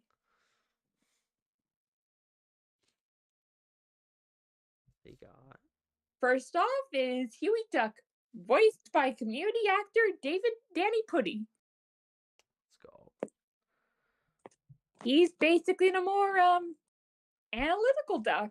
Oh. Wanting to stick to a plan. He's the one who's the closest to the shared triplets personality. Okay. So, let me ask you this, because like, I'm the Lorcana. Like, I don't see anything else but Lorcana. Is the flavors is the card effects make sense with the characters? Actually, I think for the cards, I think they were trying to go for linking all three triplets together. Mm-hmm. But for anyone who's familiar with Once Upon a Christmas, the Mickey Mouse thing, you actually got a glimpse of what Huey from the 2017 series is like. Somewhat. Well, Same thing with his brothers. But yeah. Oh, and as for the statue, there really was an episode where they go to Olympics, and the Hercules counterpart is like obsessed with Donald Duck. The two are besties and whatnot.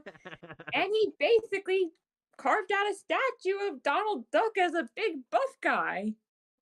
Donald Duck is a buff guy. You can see it right next to the ink cost. That little brown thing in the back. I see it. Oh, wow. Okay. The episode in question is Spear of Selene. All right. We're getting a little bit of everything here. I like it. Also, the flavor text from Huey, Dewey, and Louie, I actually found out from the official Lorcana community that the guy who wrote the flavor text did his research, including staff and cast interviews. Oh, wow. You see that? You can hear Danny Pudi's voice coming out of the lines. Shout out Abed, one of my favorite characters of all time. Then you get to the other brothers, and it's a whole other story. First up is Dewey, voiced by legendary comedian Ben Schwartz.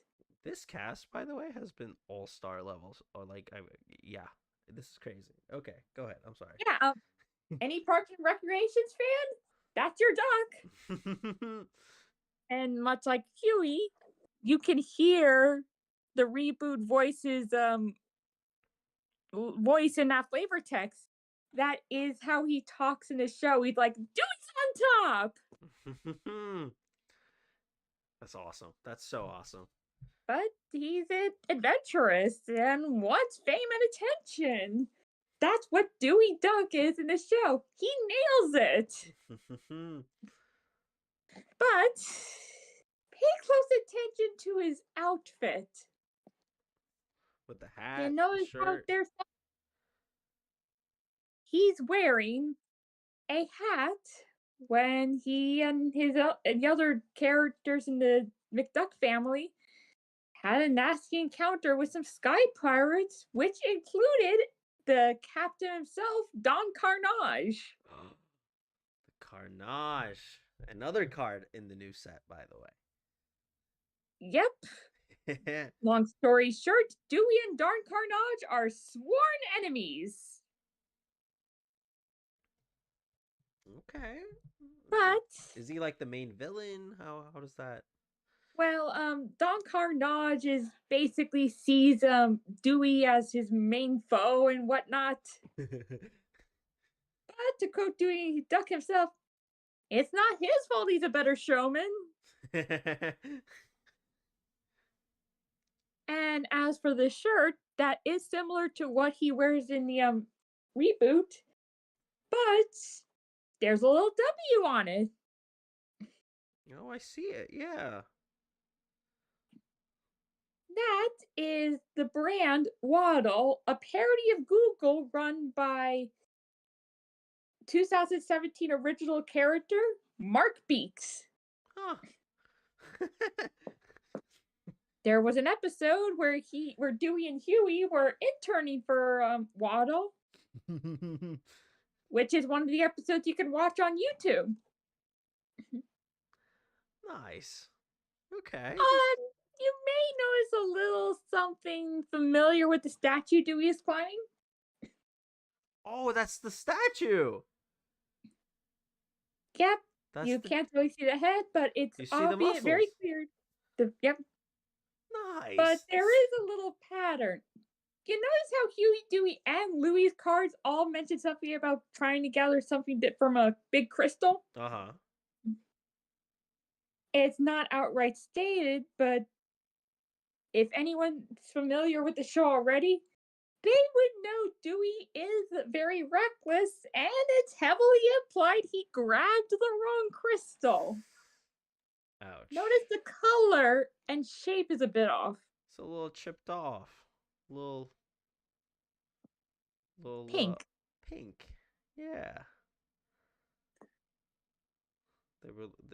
He was looking for the blue one, and that is not blue.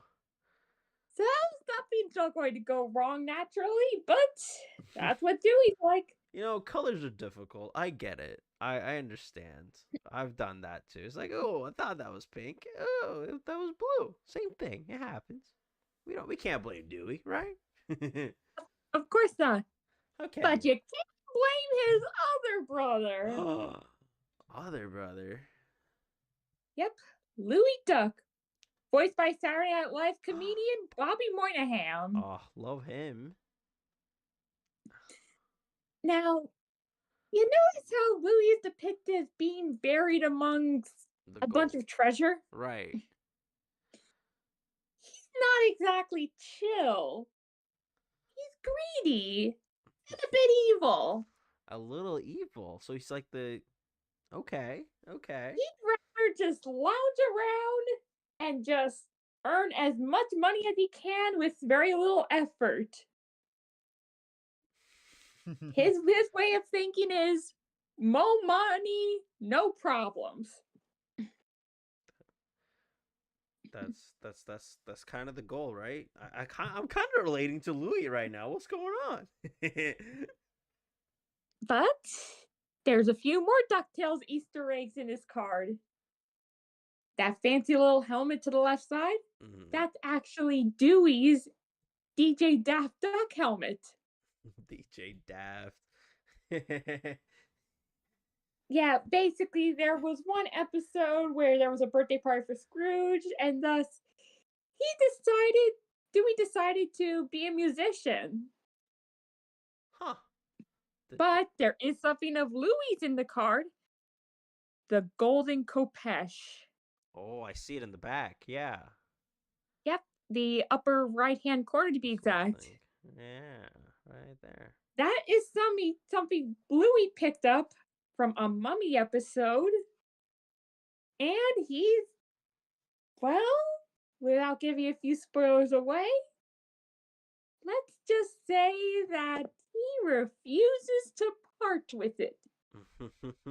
Sploosh. Just sploosh. Okay.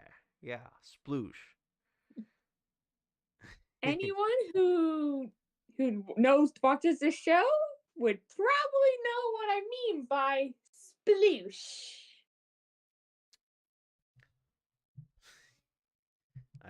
I'm kind of excited to get into this. This is so much like flavor in just 3 cards. This is And awesome. just to make sure, check your comments.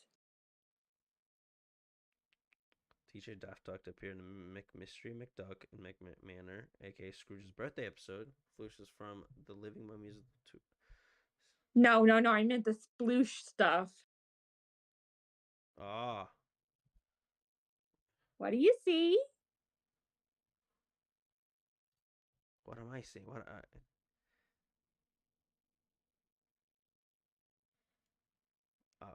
I'm so lost now. You lost me. Again, Point bad is, student. Terrible student. Told you. no. It's just Adam. There was a scene where, let's just say, in the season 1 finale, Louis is so attached to his Kopesh that he refuses to let it go. Ah. I know the Now, on to the one that basically created this, made me create this PowerPoint in the first place. Biggest question mark of them all. Miss Stella Duck. Nope. She is actually from the original Duck comics from years ago. Huh. Shout out. Spoiler warning, by the way. Little. Yep. She's Donald's twin sister. Ah. Wow. Yep, which means she is Huey, Dewey, and Louie's actual mother. Oh, okay. So despite what Doug Walker says, the triplets are not cloned from a comedic psychic lab. They actually have parents. Huh. Wow. And Frank Agones and the rest of the DuckTales crew used those Duck comics as inspiration for this series. Wow. Okay. Wow. This is so fascinating. So she was. This is so wild. Yeah, but the reason why I gave a little heads up, if anyone wanted to check out the series,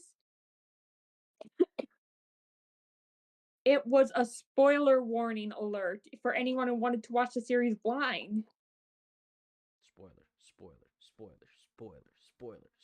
All right, we're good. I think we're good. So, yeah.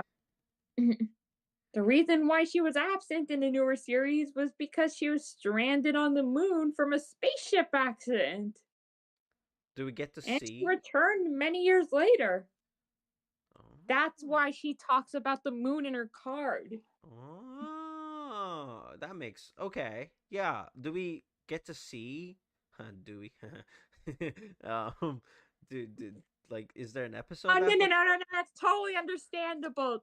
Dewey Duck says a lot of name puns. It's just hard not to say Dewey. Okay, I can't stop laughing. Does she have an episode where she comes back? Is that something we get to see? Season 2. Oh, okay. I'm in. I'm sold. Okay. And she's, as you can see, she's voiced by Paget Brewster.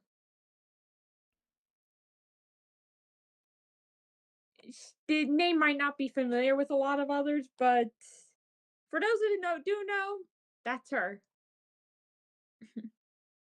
And fun fact, this is the first official piece of merch that has her face on it.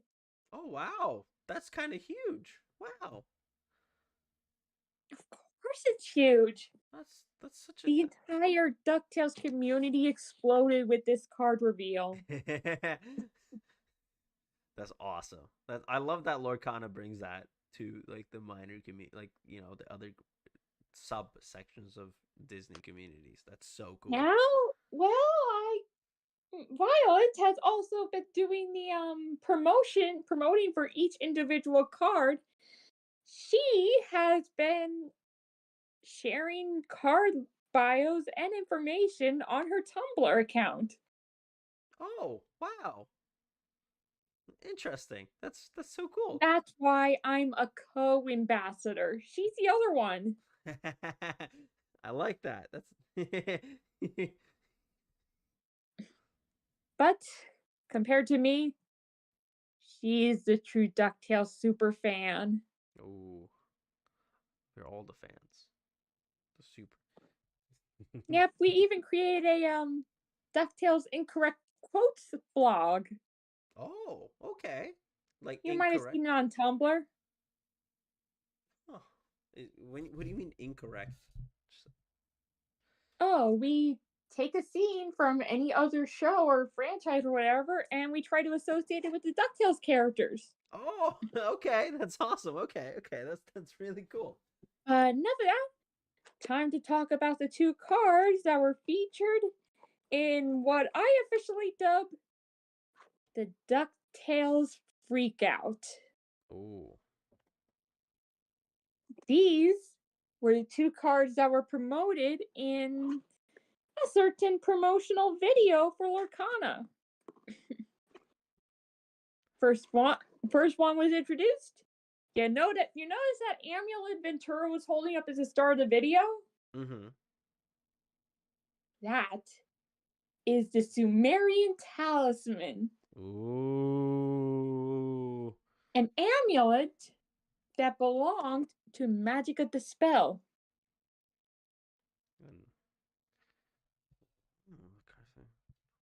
And believe it or not, but this card, along with the Lucky Dime, they were both featured in the Rise of the Floodborn story, and Violet, she actually knew what the Sumerian talisman was.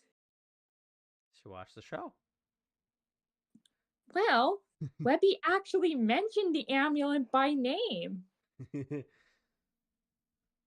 Season 1, the Beagle birthday episode. Oh. I'll explain more about the flavor text once I get to Lena's slide. And there's no really need to explain what the number one dime is. We know. We've seen this. This is iconic. This kind of blew up my this was one of the more cards I was excited about, and I'll be definitely copying copies immediately. Yeah, well, there was an episode where Louis mistook it as Scrooge's emergency dime, but that's a whole other can of worms. That definitely sounds like a very angry duck about to happen. So, yeah. Yeah. But this vault door, yeah, notice the little number? The number? Oh. Above the vault door? 1677. Yep. That vault contains an item known as the mythical dream catcher, which basically makes people live out their worst nightmares. Ah. Ooh, interesting. We basically checked the number just to make sure it was it. But if you notice the card's flavor text, it actually does line up with how dangerous this artifact is. Do we get to see it? You just have to watch the other Scrooge McDuck to see it.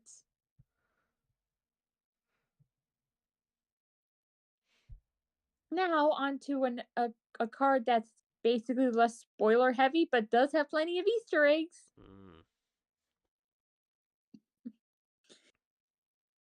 When Scrooge was a little boy, he basically had a clump of hair called Whiskers, and it was his pet from when he was a kid. Oh, just a local clump of hair. But the blueprints underneath the hat are a big attraction. You notice Oh. they said Spear of Selene? Uh-huh. That's why Della was trapped on the moon for so many years. Oh. That was the spaceship. Oh. Mhm. Whiskers was first mentioned in The Secrets of Castle McDuck. It properly appeared in the fight of Castle McDuck. I love the little extra factoids that show up. It's just so, like, this is so cool. I'm sorry. I'm going to take a little, this is so cool moment, but, like, thank you for being on the show, first of all. I really appreciate it. And, like, thank you for kind of sharing this passion. This is so cool. This is very exciting. Thank you. Now it's time to bring in a familiar face everyone knows, Boom. but may look a little different. Just a smidge. That is Gyro Gearloose, voiced by another community actor by the name of Jim Rash. Oh, you know, not a big deal. This is so And cool. this version of Gyro isn't the go-lucky scientist from the 1987 series. He's a little. He's very cynical Oh.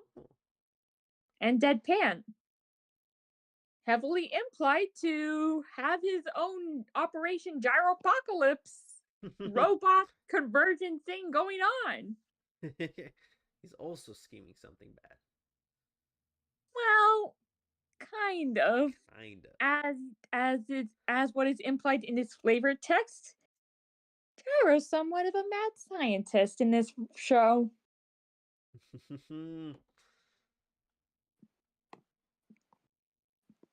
And you, not to mention his little bulb army. These little guys. I was actually hoping they would be ally characters. Oh, maybe. I mean, we'll probably get them eventually, right? For sure. Well, obviously, you can't have Gyro without his little bulbs. Little bulbs. That'd be nice, just to have like a little broom type of thing going on with them too for the Lorcana. That'd be nice.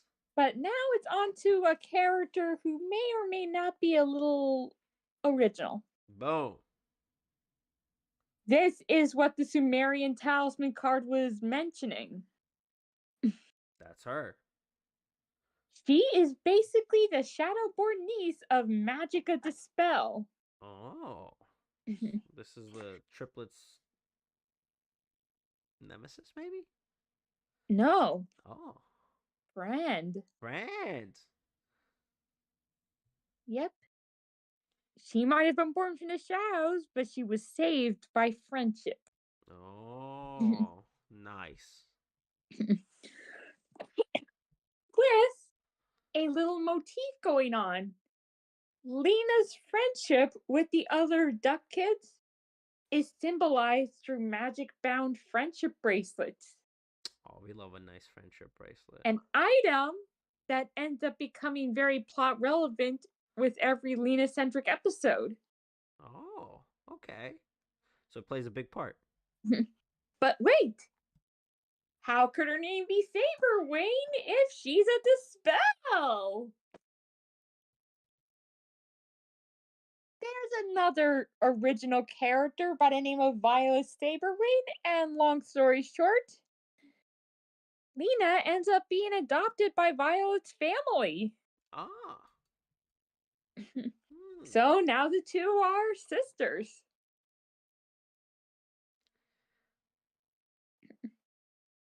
Very sweet, and I really hope Violet Saberwing actually does become available in the set. Well, for sure. I think they're gonna give this like more love down the road for sure. Now, onto a character who may be familiar, but was totally revamped. Ah. Oh, I forgot to mention that Violet, she was voiced by Kimiko Glenn. Shout out.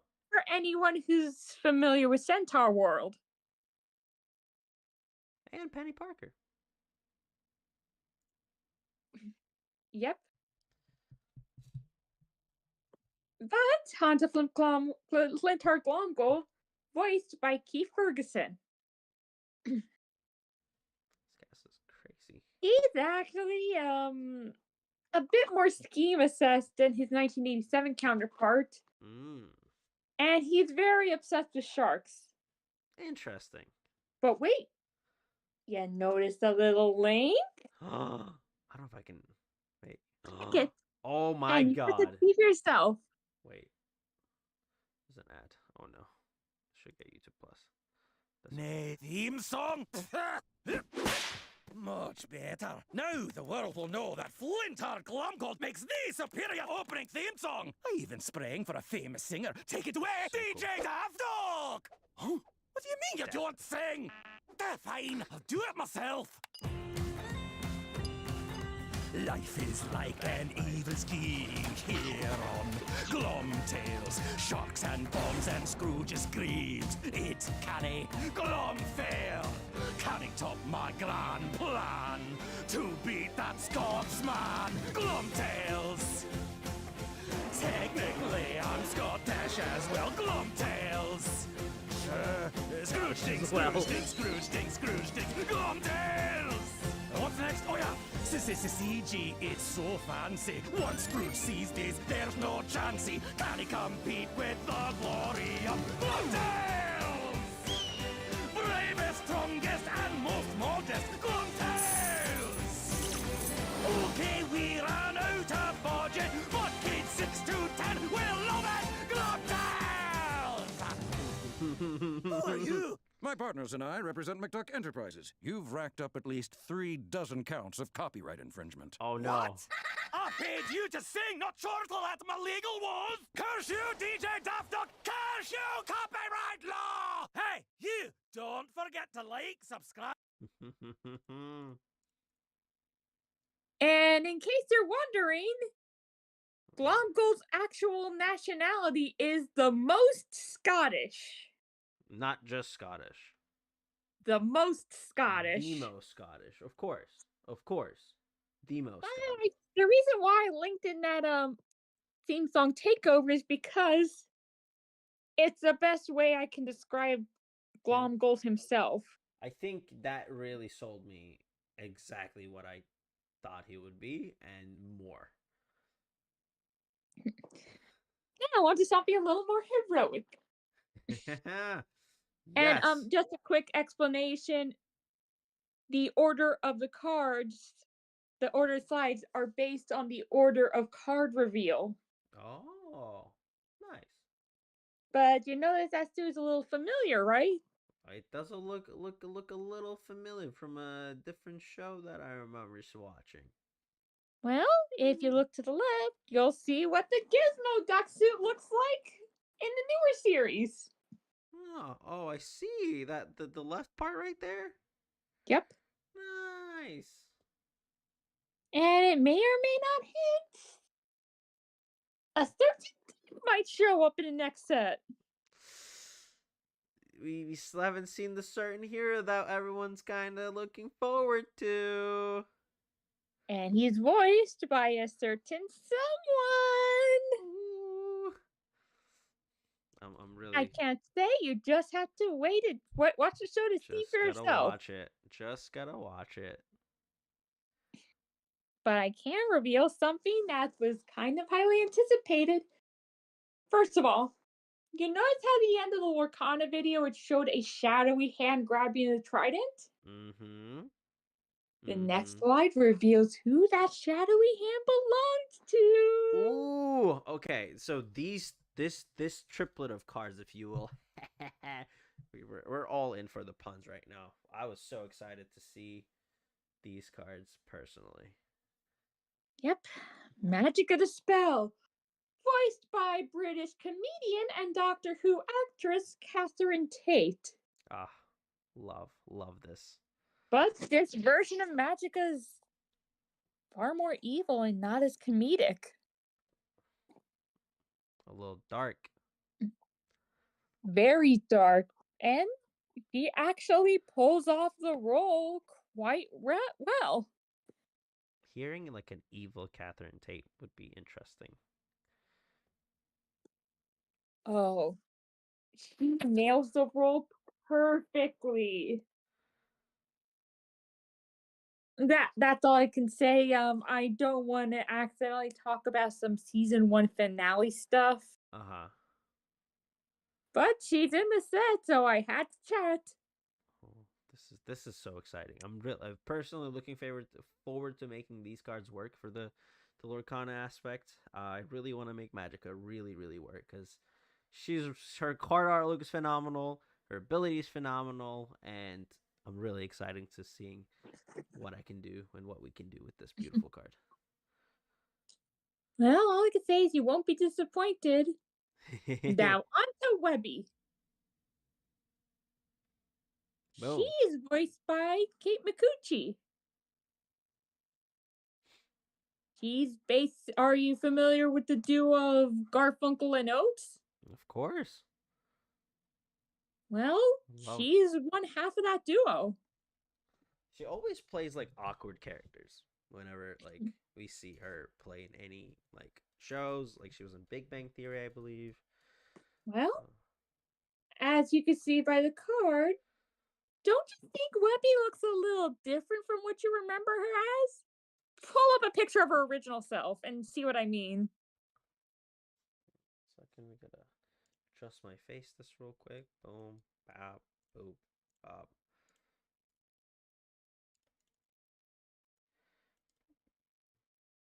Bop.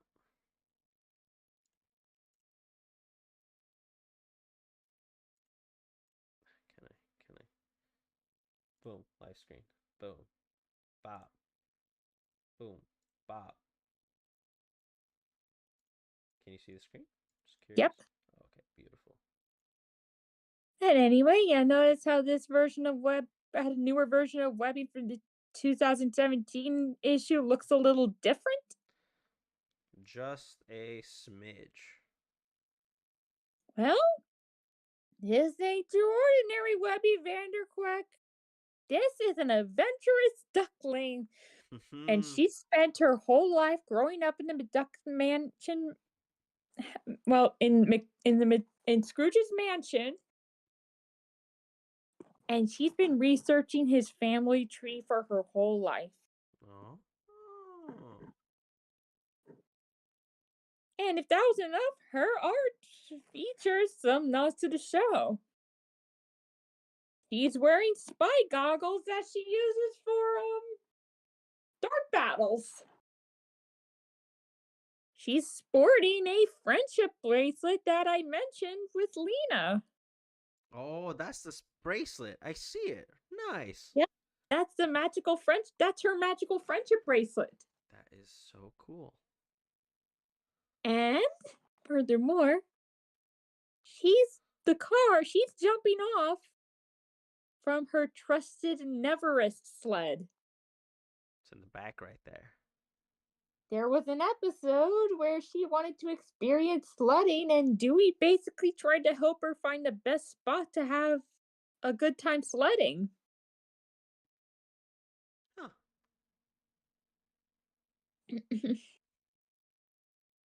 And finally, the official location of the franchise, Boom. McDuck Manor. The manor. This card looks so pretty, especially the background. Just beautiful. The card's flavor text is actually referring to what I said about Webby being obsessed with the McDuck family. Uh-huh. Humble abode. Saying as the coolest home in Lorcana. But it kind of looks a little different. Very realmy and magical. It does a little Lorcana-y.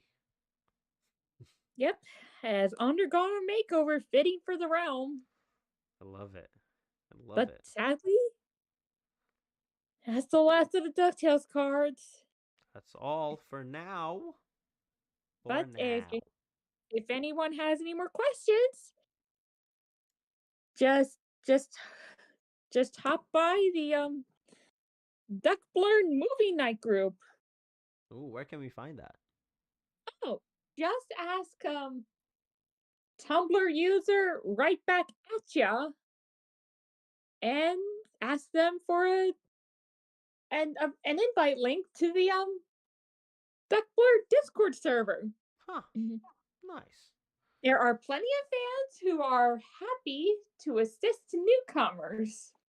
Oh well. Hopefully we'll get some newbies out there. Be like, hey, help. But for now, that's the end of the PowerPoint slide. Boom. All right. Well, you know, this was really fantastic. I already wanted to watch the show because you sent this out a while back on one of the discords. Really, this is the Lorcana Discord, and you had my attention quick. So this been really fun. I appreciate your time. Thank you so much for being just yapping with me and getting this show kind of the love that I feel like it really deserves for a lot of like the Lorcana community that kind of getting into like people like me that like hasn't seen a lot of this. So this has been really nice. So I really appreciate your time. Thank you so much. And do you have any last couple of things you want to say before I let you go off into the rest of your night? Oh, yeah. I'm also a fanfic writer. Oh, nice. And a little while ago, I finally posted what I can officially dub as the first ever Lorcana fanfic. Nice. It's called Spellcast, and you can find it on Archive of Our Own. Just a little while ago, I posted the prologue. The story is still in works, but I can guarantee that it's going to be quite enchanting. Ooh. Okay. So this is the thing. This is the thing. Is my boy in it? Is my boy gonna have any? Is the llama boy involved? Oh! I'm sorry. I'm into different franchises. This is actually an AU featuring characters from a video game called The World Ends With You. Ah. Okay. It's basically the characters from that game being very similar and kind of resembling various Lorcana characters. Gotcha. Okay. You know, my llama representation is important, but I'll still have to check it out. Oh, no. Well, the main focus comes from two characters that resemble Aladdin and Jasmine. Ooh. Okay. All right. It's basically representing an interesting card combination that came to me when I was playing a tournament. My opponent had Aladdin Heroic Outlaw. I brought out Jasmine Queen of Agrabah, and Huh. seeing that particular card combination on the field inspired me to create that fix concept. That's awesome. That's really cool. That's so cool that you're just like, oh, playing a game is like, boom, light bulb. So, And I was actually given congratulations for creating the first ever Lorcana fanfic. congratulations. Good. Well, that's super exciting. So it's just the first prologue. Oh, is there a schedule people can kind of check it out? Oh, not a schedule. You can just find me on Patilda Fan on Archive of Our Own. Okay. Yeah. And my fic writing is a bit slow at the moment because A, I'm busy with other projects, and B, due to a bit of a zine burnout, I'm taking some time to just chill and take things easy.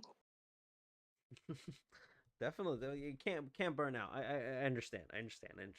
Well, again, thank you so much for doing this. I really appreciate your time. It's been a blast. You have me sold on the show, and I'll definitely start on Disney Plus because I want to watch the whole thing, and we'll kind of. But there is something I must tell you regarding Webby. Okay. Long story short, I was a little worried about how her card was going to be revealed because let's just say there's a little title detail that got me a bit concerned that would have accidentally spoiled the entire series. Oh. Uh-oh. But A bit of an endgame detail that I cannot say, and thankfully I am relieved that was never mentioned in her card at all. okay, okay. So you're giving me extra tease to watch more of it. I appreciate that even more. Yep.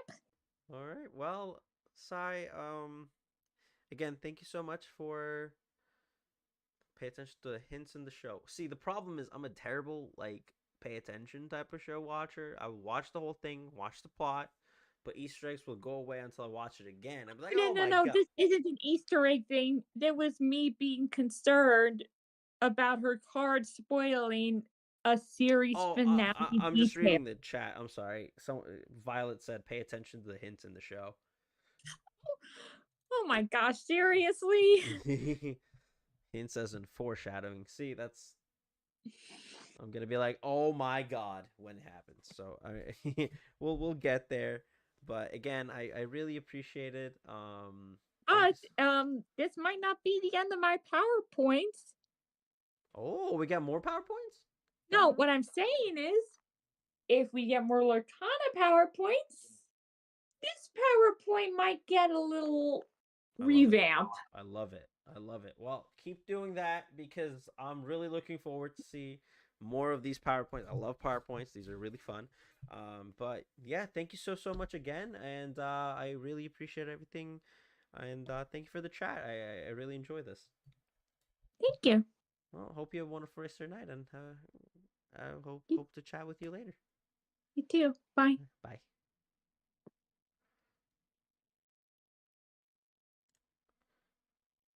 I'll chat. While chat. While chat. While chat. As the night ends, I will be dozing off into the sunset as the midnight happens. The midnight release of Inklands is about to come out, and I will. She did so well. Thank you so much. Thank you so much, Sai. I really appreciate it. That was really fun. I hope. I wasn't too boring. I hope it was fun. I hope anyone that watched it kind of want to see the show now. Again, thank you so much. But yeah, that's kind of like the show. That was beautiful. This show stinks again. Thank you so much for stopping by. Lorcana After Dark will continue on Tuesday. We have some phenomenal guests. Phenomenal guests again. Again, the show has the again. This is the crazy part. This is the imposter syndrome in me. Like the guests that we have lined up and the guests that's already been here are so cool, and they just want to hop in chat. It's just so crazy. Um, but be on the lookout. I'll be back on Tuesday at 9 p.m. Eastern time. We'll talk about Inklands, probably more of it. We'll talk about what cards being seen in play in order the first weekend. But yeah, I'll be back on 9 p.m. Eastern on the 20